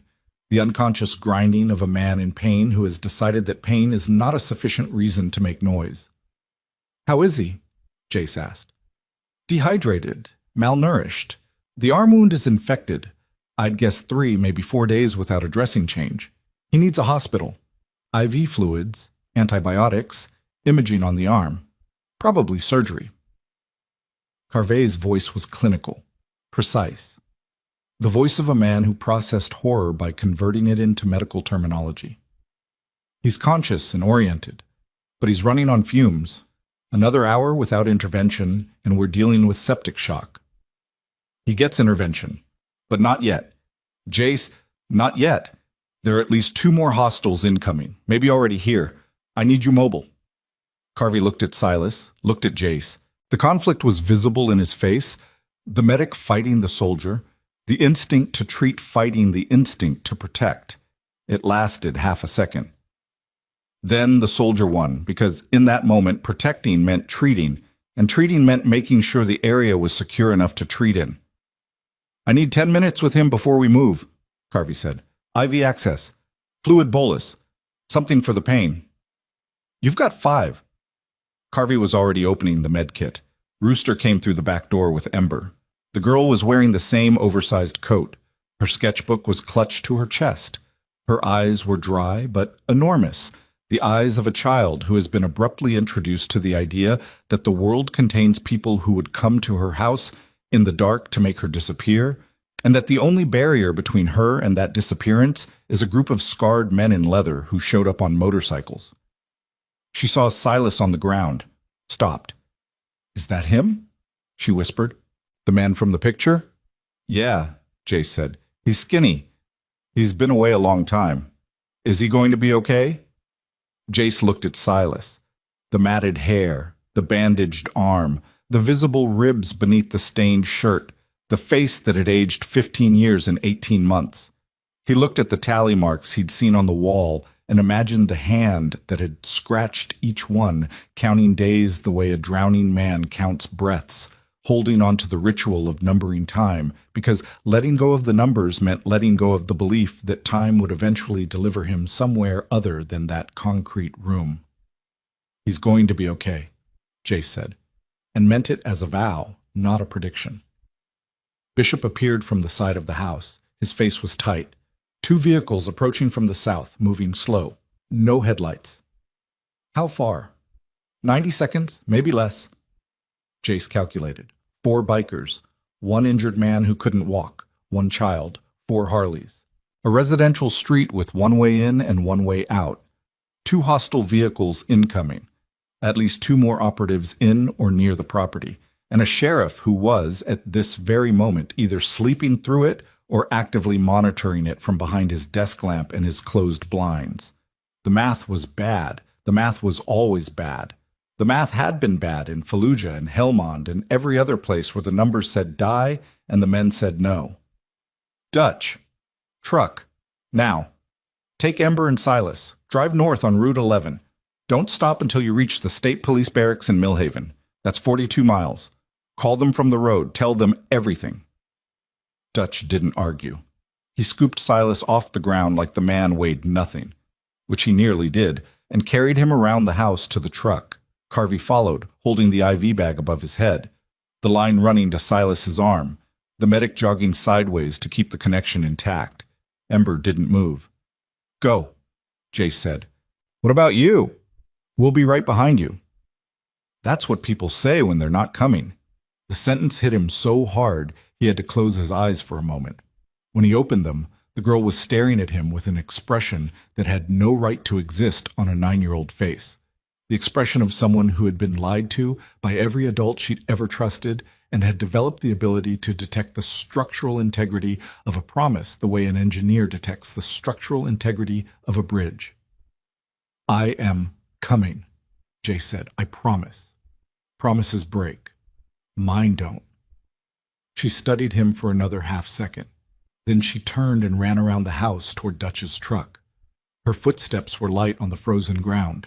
The footsteps of a child who had learned to move quietly, not because anyone taught her, but because quiet was the only form of safety her life had ever offered. The truck started. Headlights came on. It pulled away from the curb and accelerated north, the taillights shrinking to red points that trembled in the cold air and then disappeared around the bend. 90 seconds are up, Bishop said. Jace looked at Rooster. Rooster looked at Bishop. 3 men, 3 bikes, a residential street about to become a choke point. We don't fight, Jace said. We delay. We block the street. We buy Dutch enough time to reach Route 11. Once he's on the highway, they can't catch a truck doing 90 without drawing attention they can't afford. And us? We scatter, 3 directions. Regroup at the old water tower on County Road 9. If they follow, then they follow one of us, not all 3, not the truck. Rooster pulled a cigarette from his jacket, lit it. The flame from the lighter illuminated his face for 1 second, the white beard, the deep lines around his eyes, the expression of a man who had been in this exact situation before in a different country and a different decade and had survived it not because of strategy, but because of the simple, brute force refusal to accept the premise that dying was mandatory. I'll take south, Rooster said. Draw them toward the highway entrance. Make noise. Bishop, east, through the rail yard. They can't follow bikes through the scrap rows. Copy. I go west, past the ridge, through the back roads. The 2 vehicles appeared at the south end of Cedar Street, moving slow, headlights still off. 2 dark shapes sliding through the darkness like predators entering a clearing. They stopped. 200 yards away, engines idling, waiting. Jace mounted his Harley. The engine caught on the first kick, a roar that shattered the silence of Cedar Street and announced to everyone within half a mile that something was happening that could not be ignored, could not be contained, could not be managed by men in dark sedans with phone calls to compromise sheriffs. Rooster's bike fired next, then Bishop's. 3 engines, 3 voices. The combined sound rattling windows in the dark houses, waking dogs, disturbing the careful quiet that Ash Ridge had wrapped around itself like a blanket to keep from seeing what was buried beneath it. The 2 vehicles began to move, accelerating. Jace looked south at the approaching headlights, looked north at the empty road where Dutch's truck had disappeared, calculated the distance, the time, the speed. Enough, barely, but enough. He revved the engine, revved. The Harley shook beneath him, the vibration traveling through the frame and into his hands and up his arms and into his chest where it met his heartbeat and synchronized with it, man and machine becoming a single system operating on the shared principle that stopping was not an option. Rooster peeled off first. South, directly toward the approaching vehicles. His headlight blazed to life, a single white beam cutting through the darkness like a blade. He didn't swerve, didn't hesitate. Rode straight at them with the specific insanity of a man who understood that the most terrifying thing in a confrontation is someone who doesn't act afraid, and the most effective distraction is a 240-pound man on an 1,100-pound motorcycle playing chicken with an SUV. The lead vehicle braked, swerved. Its tires screamed on the frost, and the rear end fishtailed across the center line. Rooster shot past it with inches to spare, the Harley's exhaust note dropping and then rising as he cleared the gap and opened the throttle on the straightaway beyond. The second vehicle hesitated, a fraction of a second. The driver's uncertainty, follow Rooster or continue to the house, created a gap. Bishop took it, east. Through the gap between the 2 vehicles, his bike leaning at an angle that put his knee within 6 inches of the asphalt, the engine screaming, the sound Dopplering past the SUV's open windows and carrying with it the specific message that the men inside had lost control of the situation, and every second they spent choosing a target was a second the real cargo got farther away. Jace went west, not through the gap, over the curb, across a lawn, through the gap between 2 houses that was barely wider than the handlebars. A fence appeared, chain link, 4 feet, and he stood on the pegs and lifted the front wheel and cleared it with a sound like a shopping cart hitting a wall. The backyard beyond was frozen mud and dead grass, and a children's swing set that he missed by the width of a prayer. Then he was on the parallel street, then the alley behind the hardware store, then County Road 6 heading west toward the ridge. His mirrors showed nothing behind him, No headlights, no pursuit. He checked the time. 11:31 p.m. Dutch had a 9-minute head start. In 9 minutes at highway speed, the truck would be 15 miles north. 15 miles closer to the state police barracks in Millhaven. 15 miles closer to a jurisdiction that Ed Rawlings couldn't contaminate. Jace Road. The cold was beyond feeling now. It had passed through the stages of discomfort and pain and numbness and arrived at something that was almost meditative. A blank, white, absolute cold that stripped away everything unnecessary and left only the essential machinery of survival. Hands on grips, eyes on road, engine beneath, wind ahead. His phone buzzed. He pulled it out. Dutch. On Route 11, moving fast, girls in the back with Silas. Carvey's keeping him stable. No pursuit. Jace exhaled. The breath crystallized in front of his face and was torn away by the wind. Millhaven Barracks. Don't stop. Already called ahead. State police dispatchers expecting us. I told them officer involved corruption in Ashridge. Missing person recovered alive from an illegal facility. Child witness in protective custody. They're sending units south. How many?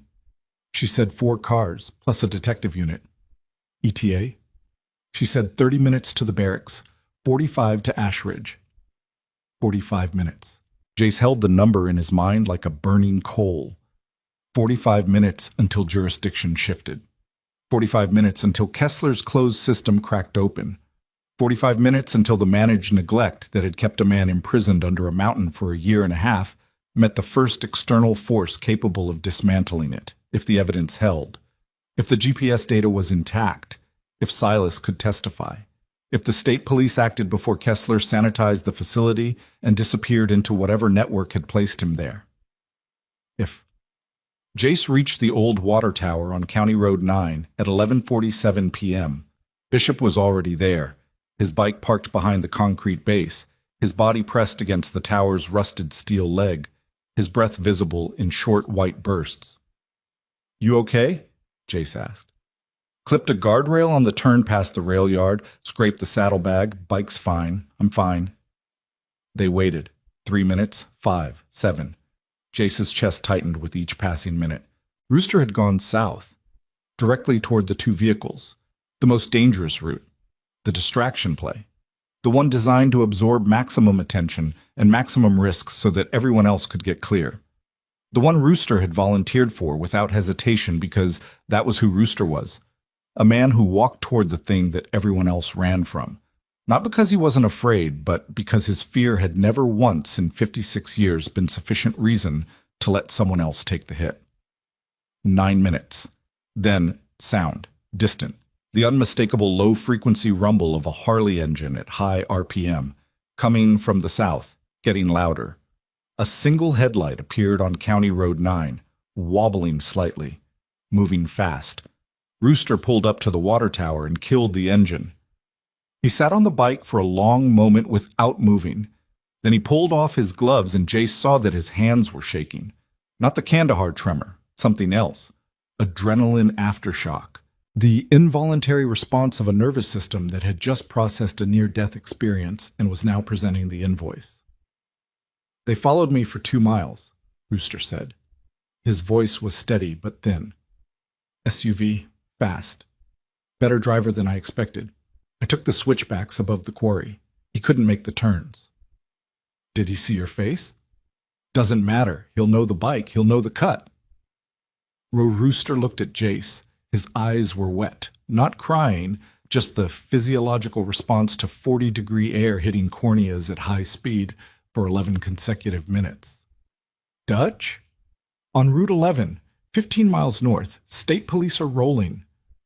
Rooster closed his eyes, opened them, looked up at the water tower, at the sky beyond it, at the stars that burned above Ashridge with the cold indifference of objects that had been watching this town destroy itself for decades and would continue watching long after every person in it was gone.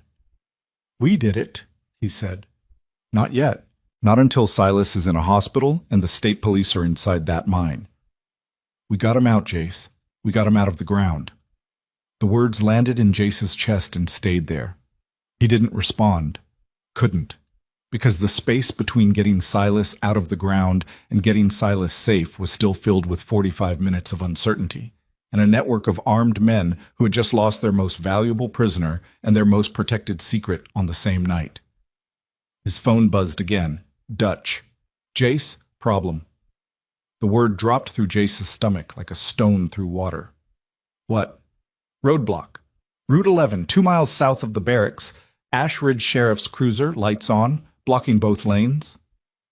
Rawlings, the man had driven north, gotten ahead of the truck, set up a checkpoint on the only road to Millhaven, the closed system. Even with state police coming, Rawlings still had a badge, still had authority, still had the legal power to detain a vehicle and its occupants long enough for Kessler's people to arrive and make everything and everyone inside that truck disappear into the same silence that had swallowed Silas 18 months ago. Don't stop, Jace said. Jace, he's a sheriff. He's got lights on. If I run a roadblock set up by law enforcement... He's not law enforcement. He's a prison guard who let a man rot under a mountain for 18 months. Don't stop. Drive through. Silence on the line. 2 seconds. 3. Then Dutch's voice, low and hard, and carrying the weight of a decision that would define everything that came after it. Copy. The line went dead. Jace stood at the base of the water tower and stared at the phone in his hand and waited for the next call that would tell him whether the people he loved were alive or arrested or worse. The wind pushed against him. The stars burned. The night held its breath. And somewhere on Route 11, a truck carrying a dying man, a 9-year-old girl, and the truth about what lay beneath the mountain of ash ridge accelerated toward a wall of flashing lights that represented the last barrier between 18 months of darkness and the first morning that might finally break clean. Dutch didn't slow down. The truck hit 87 miles per hour on the straightaway south of the Millhaven barracks, the engine screaming in a register that no factory-stock pickup was designed to sustain.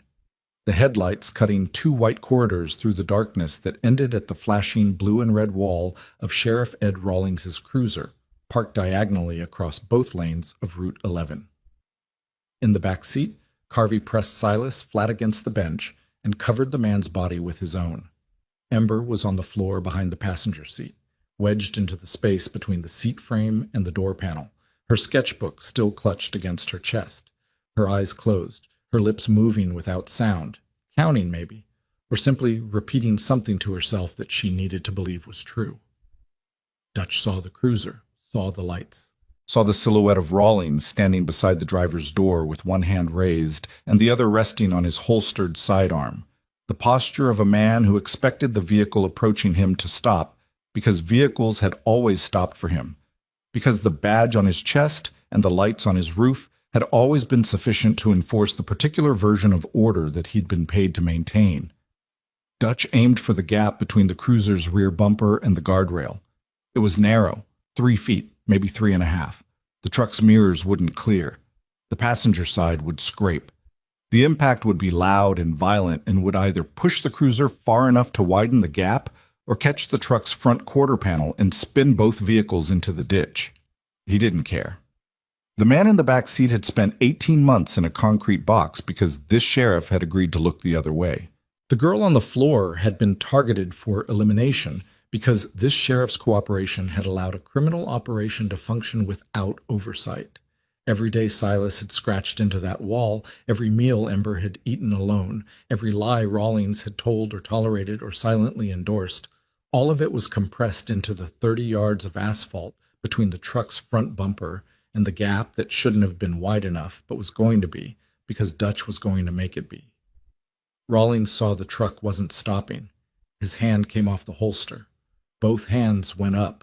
He scrambled backward, not toward cover, just away, the instinctive retreat of a man who had miscalculated the resolve of the people he'd assumed he could control. The truck hit the gap at 71 miles per hour. Metal screamed. The passenger mirror exploded. The right side of the truck carved a 6-foot gash along the cruiser's rear quarter panel, spinning the lighter vehicle counterclockwise on the frost-slicked road. Glass from the cruiser's taillight sprayed across the asphalt like red confetti. The truck shuddered, fishtailed, caught traction, and kept going. In the rear-view mirror, Dutch saw the cruiser come to rest sideways across the southbound lane. Saw Rawlings standing in the road with his hands at his sides, watching the truck's taillights disappear north. Saw the man reach for his radio and then stop. Just stop. His arm falling back to his side like a rope going slack. Because there was no one left to call. No system left to activate. The closed loop was broken, and the man who'd maintained it for 3 years was standing alone on a 2-lane highway in the middle of the night with a wrecked cruiser and the knowledge that everything he'd helped bury was now traveling at 70 miles per hour toward people he couldn't influence. Dutch picked up the phone. "Jace, we're through." At the base of the water tower on County Road 9, Jace Holloway closed his eyes. He didn't say anything, didn't pump his fist, didn't exhale with relief. He just stood there with the phone pressed against his ear and his eyes closed and the wind pulling at his jacket, and he let the sentence pass through him the way a current passes through a wire, entering at one end, traveling the full length of everything he was, and exiting on the other side, having changed the fundamental charge of every cell it touched. Through. They were through. "Barracks in 3 minutes," Dutch said. "I can see the lights." "Stay on the line until you're inside." "Copy." Jace listened. The sound of the truck engine, the sound of tires on highway, the faint sound of Carvey's voice in the background, talking to Silas, keeping him conscious, keeping him present, the medic's clinical monotone serving as an anchor for a man who had been drifting in and out of a darkness that had nothing to do with the mountain above him and everything to do with what 18 months of captivity had done to the architecture of his mind. Then voices, new voices, authoritative, the sound of car doors opening, radio chatter. "State police," Dutch said. 4 units, they're coming to the truck." Jace opened his eyes. "Tell them everything. Start with the mine. Give them the GPS data. Give them Silas. Give them the girl." "What about Rawlings?" "He's on Route 11 with a wrecked cruiser and nowhere to go. They'll find him." "And Kessler?" "The mine. He'll be sanitizing the facility. Every minute they wait is evidence they lose." Dutch relayed the information. Jace heard it transmitted, the specific cadence of urgent operational communication being absorbed by people who had the training and the jurisdiction and the legal authority to act on it. He heard the words "missing person" and "child witness" and "illegal facility" and "officer corruption" spoken by Dutch in a voice that carried 18 months of accumulated outrage compressed into sentences short enough for dispatchers to transcribe. Then Dutch again, closer to the phone. "They're taking Silas to Millhaven General. Ambulance is already here. Carvey's going with him. The girl—" A pause. "They want to call her mother. Her mother's at the packing plant. Night shift. Doesn't get off until 4. I told them. They're sending a unit to the plant." "Dutch." "Yeah?" "Stay with Ember until her mother gets there. Don't leave her alone." Silence. Then Dutch's voice, softer than Jace had ever heard it. The voice of a man who weighed 260 pounds and could pin a grown man against a wall with one hand, speaking with the specific tenderness that only the truly strong are capable of because they're the only ones who can afford to be gentle without it being mistaken for weakness. "I'm not going anywhere." The line stayed open. Jace didn't hang up. He stood at the water tower and listened to the sounds of the Millhaven barracks, engines, radios, doors, voices, and he felt the night shift around him. Not the temperature, not the wind, the night itself. Changing, turning, the specific moment when darkness reaches its deepest point and begins, almost imperceptibly, to thin. Rooster was leaning against his bike, smoking. The cigarette's ember was the only warm color in the landscape, a tiny orange point that pulsed with each inhale like a signal fire built for an audience of one. "It's done?" Rooster asked. "It started. The done part takes longer." Rooster nodded. He understood. The extraction was complete. The testimony was in motion. But the machinery of accountability moves slowly, and the space between rescue and resolution is filled with depositions and evidence processing and legal proceedings that stretch across weeks and months and require the specific patience of people who've learned that justice doesn't arrive on a motorcycle at 90 miles per hour. It arrives in a courtroom, in a file, in a sentence spoken by a judge after a process that feels nothing like the urgency that initiated it. They rode back to the clubhouse at a speed that respected the frost and the hour, and the fact that their bodies had been running on adrenaline for 6 consecutive hours and were now presenting the bill. Jace's hands ached. His back was a single continuous knot from the base of his skull to his tailbone.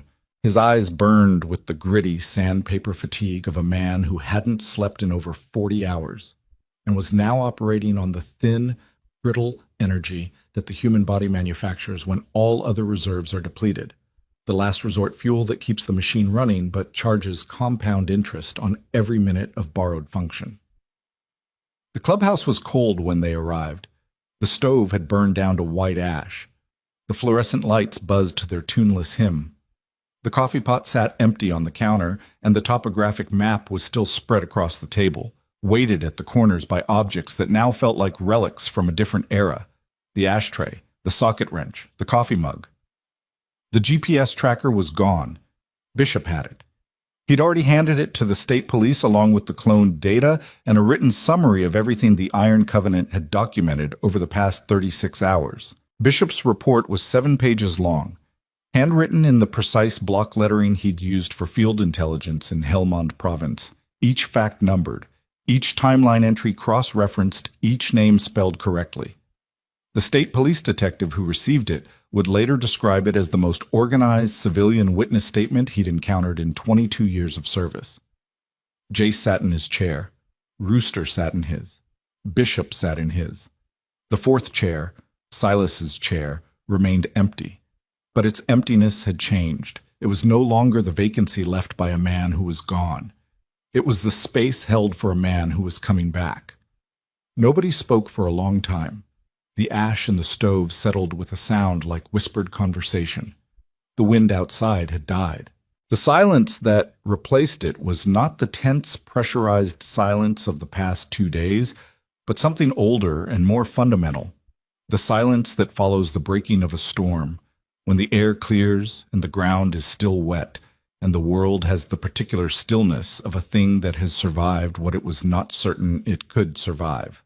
Rooster crushed his cigarette, lit another, looked at the photograph of Silas on the wall. "I owe him an apology," he said. "For what?"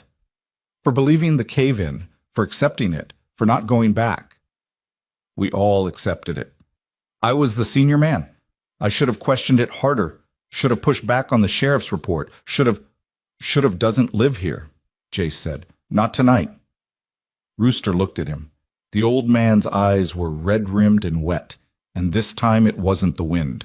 It was the specific moisture that accumulates when a person who has trained himself not to cry encounters a grief too large for his training to contain.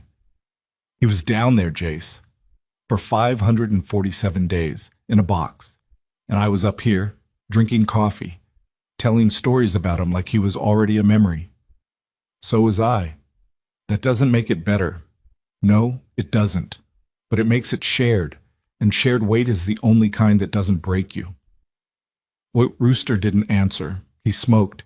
He looked at the photograph, and slowly, in the way that healing begins, not with a dramatic gesture, but with the quiet, almost invisible decision to stop holding something that was never yours to hold, his shoulders dropped 1/4 of an inch, and his jaw unclenched, and his breathing shifted from the controlled, measured rhythm of a man managing his interior to the slower, deeper rhythm of a man allowing it.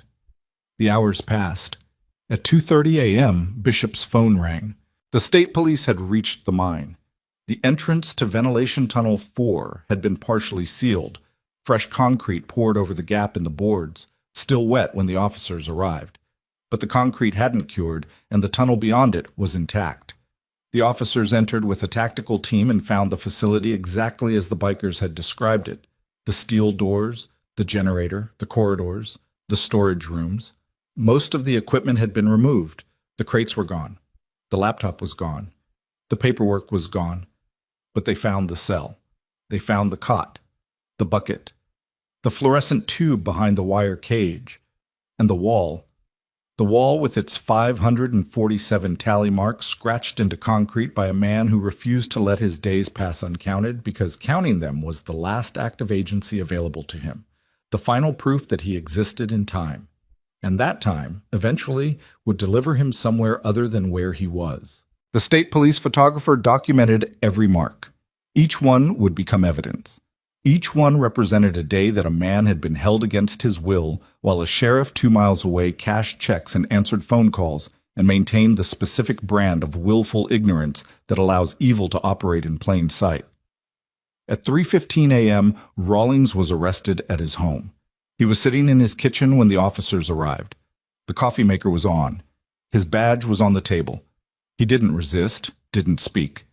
He stood up, turned around, and placed his hands behind his back with the practiced compliance of a man who had spent 12 years putting handcuffs on other people and understood the mechanics from both sides. He would later plead guilty to multiple charges. His testimony would implicate Kessler and 6 other individuals in the operation.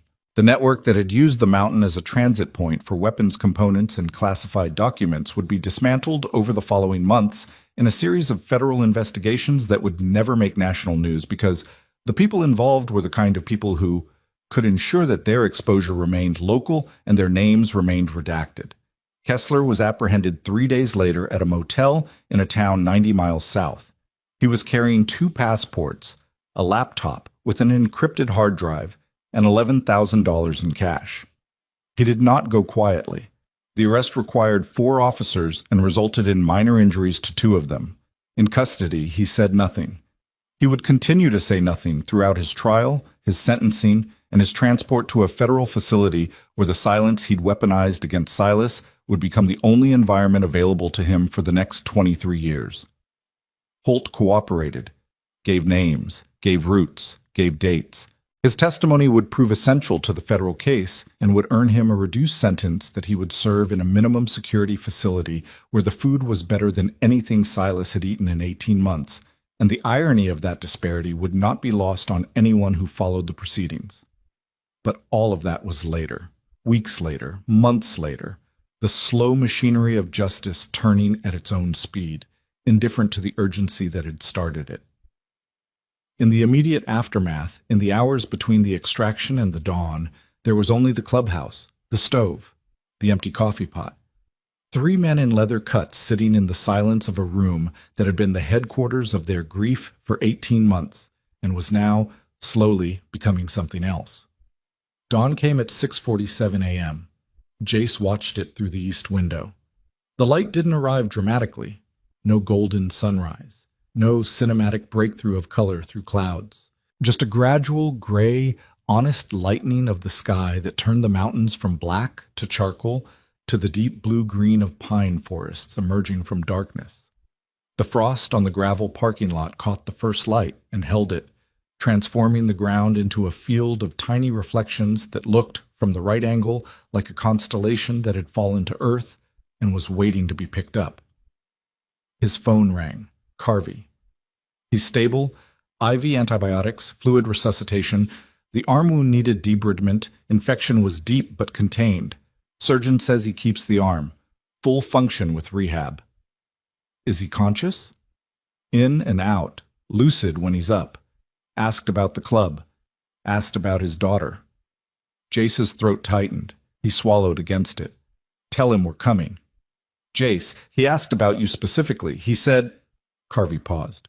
The medic, who could describe compound fractures and septic shock without inflection, found something in Silas's words that disrupted his clinical composure. He said, I knew Jace wouldn't stop. That's what he said. I knew he wouldn't stop. Jace put the phone down. He pressed both hands flat on the table.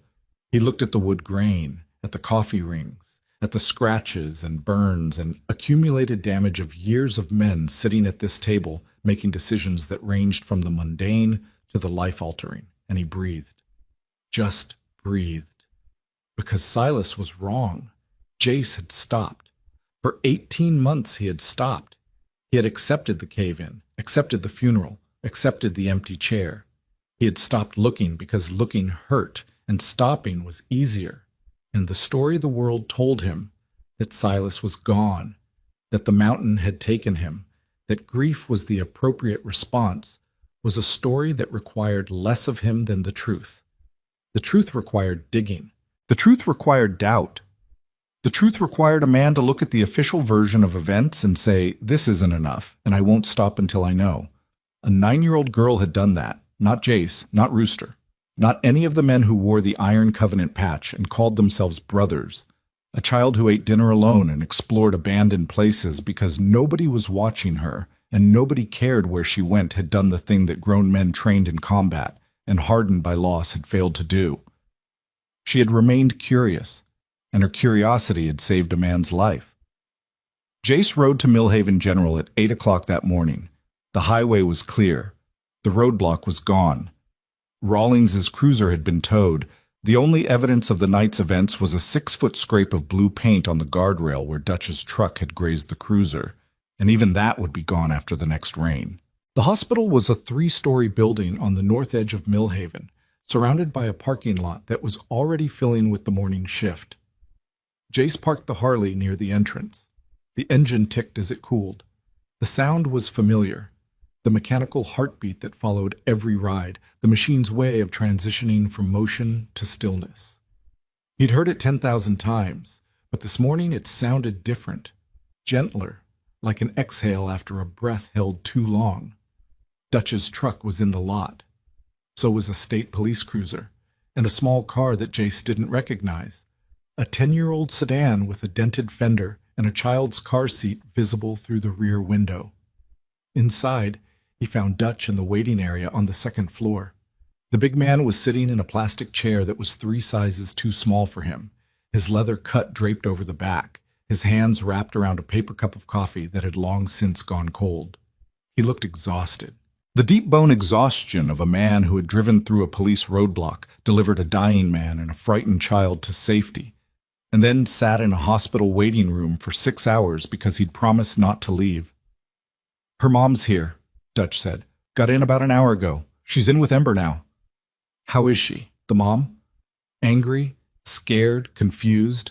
The kind of confused that happens when you find out your kid's been exploring condemned tunnels for a month and nobody told you because nobody knew." Dutch sipped the cold coffee. Grimaced. "She also hugged me. Twice. Called me an angel. I told her I was definitely not that." Jace almost smiled. "Silas?" "Room 214. Carvey's still with him." Jace walked down the corridor. The fluorescent lights here were the same frequency as the ones in the clubhouse, the same tuneless hum, the same flat white light. But they felt different. Hospital fluorescents illuminate healing. Clubhouse fluorescents illuminate waiting. The distinction was not in the wattage, but in the context. And context, Jace had learned, was the difference between enduring something and surviving it. Room 214. Door half open. Carvey sat in a chair beside the bed, a medical chart in his hands, his eyes scanning it with the fluency of a man who could read vital signs the way other people read newspapers. He looked up when Jace entered, nodded once, stood, walked to the door. "He's awake," Carvey said quietly. "Vitals are improving. He's tracking, coherent, oriented to time and place. The malnutrition is significant. Refeeding protocol will take weeks. The arm's post-op and stable. The psychological component..." He paused. "That's going to take longer than the arm." "I know." "I mean years, Jace, not months." "I know." Carvey looked at him. The medic's face held an expression that was rare for him. Not clinical, not tactical, but something fundamentally human. The expression of a man who has spent his entire adult life treating wounds and has just encountered one that no skill set in his possession can fully address. "He's tough," Carvey said. "Toughest I've seen. But tough breaks, too. Just differently." He left the room. Jace stepped in. Silas was propped up in the hospital bed. IV lines in both arms. Monitors beeping the slow, steady rhythm of a heart that had been beating in darkness for a year and a half and was now beating in light and hadn't yet adjusted to the difference. His face was gaunt, the bones visible beneath the skin in a way that made him look like a sketch of himself, a preliminary drawing that hadn't been finished. His hair had been cut by a nurse sometime during the night. His bandaged arm rested on a pillow beside him, but his eyes were open. And when they found Jace in the doorway, they changed, not dramatically, just a shift in the light behind them. The particular luminance that appears when a person who has been alone for a very long time sees a face they were afraid they'd never see again. "You look terrible," Silas said. "You should talk." "I lost weight." "You lost your mind going into that mine alone." "It was a rescue call. Someone reported a hiker missing in the upper shafts." I responded. "There was no hiker." "No, there wasn't. They needed someone with medical training underground, someone whose disappearance could be explained by a cave-in." Silas's voice was hoarse but steady, the voice of a man who had spent 18 months having conversations in his head and was now, finally, having them out loud. "They didn't choose me at random, Jace. They chose me because I was the one who'd go in alone. Because that's who I am, the one who goes in." Jace sat in the chair Carvey had vacated. The vinyl was still warm. "Not anymore. From now on, nobody goes in alone." Silas looked at him, a long look, the kind that passes between people who share a history dense enough to make language feel like a reduction rather than an expression. "The girl," Silas said, "the one who found the tracker, is she safe?" "She's here, down the hall, with her mother." "I need to see her." "You need to rest." "I need to see her, Jace. I left that tracker in the dirt and I told myself someone would find it. I told myself that every day. Every one of those 547 days, someone will find it, someone will come. But I didn't think it would be a kid. I thought it would be a hiker, a surveyor, someone official." His eyes glistened. "A 9-year-old girl crawling through a gap that I couldn't fit through, finding the thing I'd hidden because she was small enough and curious enough and brave enough to go where nobody else went. She draws abandoned buildings. That's why she was in the tunnel. She draws them. Sketches. Detailed. Professional quality. She draws the things everyone else forgets." Silas closed his eyes. When he opened them, the moisture had spilled over and was tracking down his hollow cheeks in 2 thin lines that he didn't wipe away because wiping them would have been a denial of what they represented, and he was done denying things. "Bring her," he said. "Please." Jace went to the waiting area, found Ember sitting beside her mother, a thin woman in her mid-30s with dark circles under her eyes and hands that hadn't stopped moving since she arrived, straightening Ember's hair, adjusting her coat, touching her shoulder, her arm, her face, the compulsive physical inventory of a parent who has just learned that her child was in danger and needs to verify, repeatedly and through touch, that the child is still intact. "Ember," Jace said, "someone wants to meet you." The girl looked at her mother. Her mother looked at Jace. The woman's eyes were red and wary and held the complex calculation of a parent assessing a stranger who had both endangered and saved her child in the same 24-hour period. "It's the man from the mountain," Jace said. "He's asking for her." The mother's expression shifted. She looked at Ember. Ember looked at her. "Go," the mother said. "I'll be right here." Ember stood, followed Jace down the corridor. Her footsteps were quiet on the linoleum. She still carried the sketchbook. At the door of room 214, she stopped, looked in, saw the man in the bed. She didn't speak. She walked to the bedside and looked at Silas the way she'd looked at the tunnel entrance on the first day she'd found it, with the careful, measuring gaze of someone cataloging something she intended to remember. "You left it for me," she said. "The tracker. You pushed it under the wall. I left it for whoever would find it. I found it. You did." "Why did you write, 'Don't leave her alone'?" Silas looked at her, at this small, serious person standing beside his bed with a sketchbook pressed against her chest like armor. "Because I was alone," he said, "for a very long time, and the one thing I learned is that being alone is the one thing nobody should have to be." Ember studied him. Then she opened her sketchbook, flipped to a blank page, sat down on the floor beside the bed, cross-legged, and began to draw. Silas watched her for a moment. Then he looked at Jace, who stood in the doorway, leaning against the frame, his arms crossed, his eyes burning with exhaustion, and something else, something that lived deeper than fatigue and would outlast it. "She's drawing me," Silas said. "She draws the things everyone else forgets." Nobody's going to forget this. No, nobody is. 3 weeks later, the town of Ash Ridge held a gathering at the old mining memorial on the North Ridge. Not a ceremony, not an event, a gathering. The distinction mattered. Ceremonies had agendas and speeches and programs printed on cardstock. This had coffee and paper cups and people standing in the cold because they'd been asked to come and had decided that coming was more important than knowing why. The memorial had been neglected for years. A granite marker with a bronze plaque listing the names of miners killed in the 1987 collapse, surrounded by a chain-link fence and a gravel path that led nowhere. The Iron Covenant had cleaned it up. Rooster replaced the fence posts. Bishop repainted the plaque. Carvey cleared the brush. Dutch built a bench. Jace added one thing, a small glass case mounted beside the plaque, and inside it, the GPS tracker. Olive drab, scratched. The paracord loop frayed. The battery still dead. Beside it, a brass plate with a single sentence. The smallest discovery can uncover the greatest hidden truth. Ember stood at the front of the gathering with her sketchbook. She didn't make a speech. She showed a drawing. She'd done it the week before, sitting on the floor of Silas's hospital room while he slept. A pencil sketch of the tunnel entrance, the gap in the boards, the passage beyond. But in the drawing, the passage wasn't dark. It was filled with light, coming not from the outside but from somewhere deeper, somewhere underneath, as if the mountain itself had been holding a lantern and had finally been given permission to lift it. People looked at the drawing and didn't say much. They didn't need to.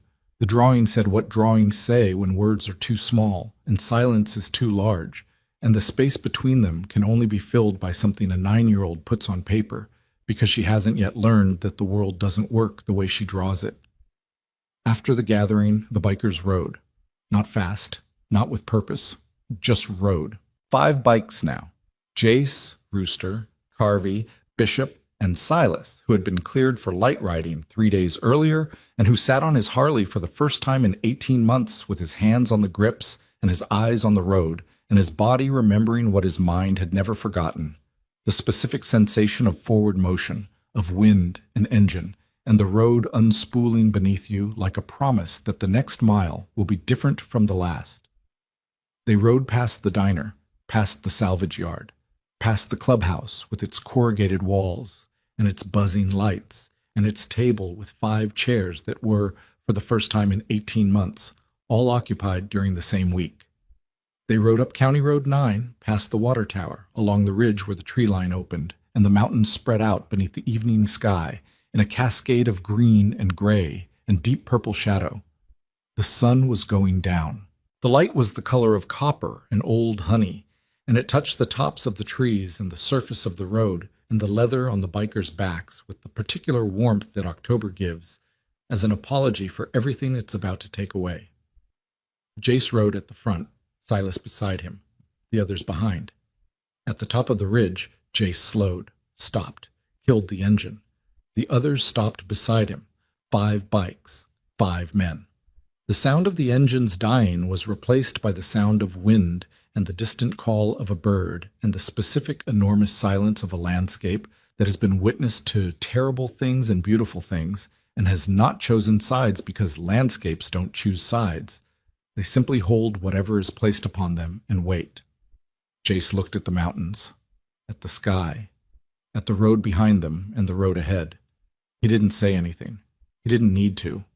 Beside the road, a quarter-mile back, a small figure stood at the edge of the gravel shoulder. Ember Quinn, sketchbook in hand, coat still 2 sizes too big, her mother's car parked behind her, engine running, the silhouette of a woman in the driver's seat who was learning, slowly, imperfectly, the way all parents learn, to let her daughter stand at the edge of things and draw what she saw. Ember watched the bikers on the ridge. 5 figures against the evening sky. She opened her sketchbook. found a clean page. This time, she didn't draw abandoned tunnels or crumbling archways or the dark spaces that nobody else visited. She drew 5 men on motorcycles, stopped at the top of a hill, looking out at a world that had tried to erase one of them and failed because the others refused to let it. She drew them the way she drew everything, precisely, carefully, with the attention of someone who understood that the things worth remembering are the things most people walk past without seeing. And at the bottom of the page, in her careful 9-year-old handwriting, she wrote a single line that nobody asked for and everyone needed. They went into the dark so everyone else could find the light. The wind turned the page. She held it down, kept drawing. The bikers started their engines. The sound rolled across the ridge and down the mountain and through the streets of Ash Ridge, where people looked up from their kitchens and their porches and their quiet, diminished lives, and heard, for the first time in as long as anyone could remember, something that sounded less like noise and more like a heartbeat returning to a body that had forgotten it had one.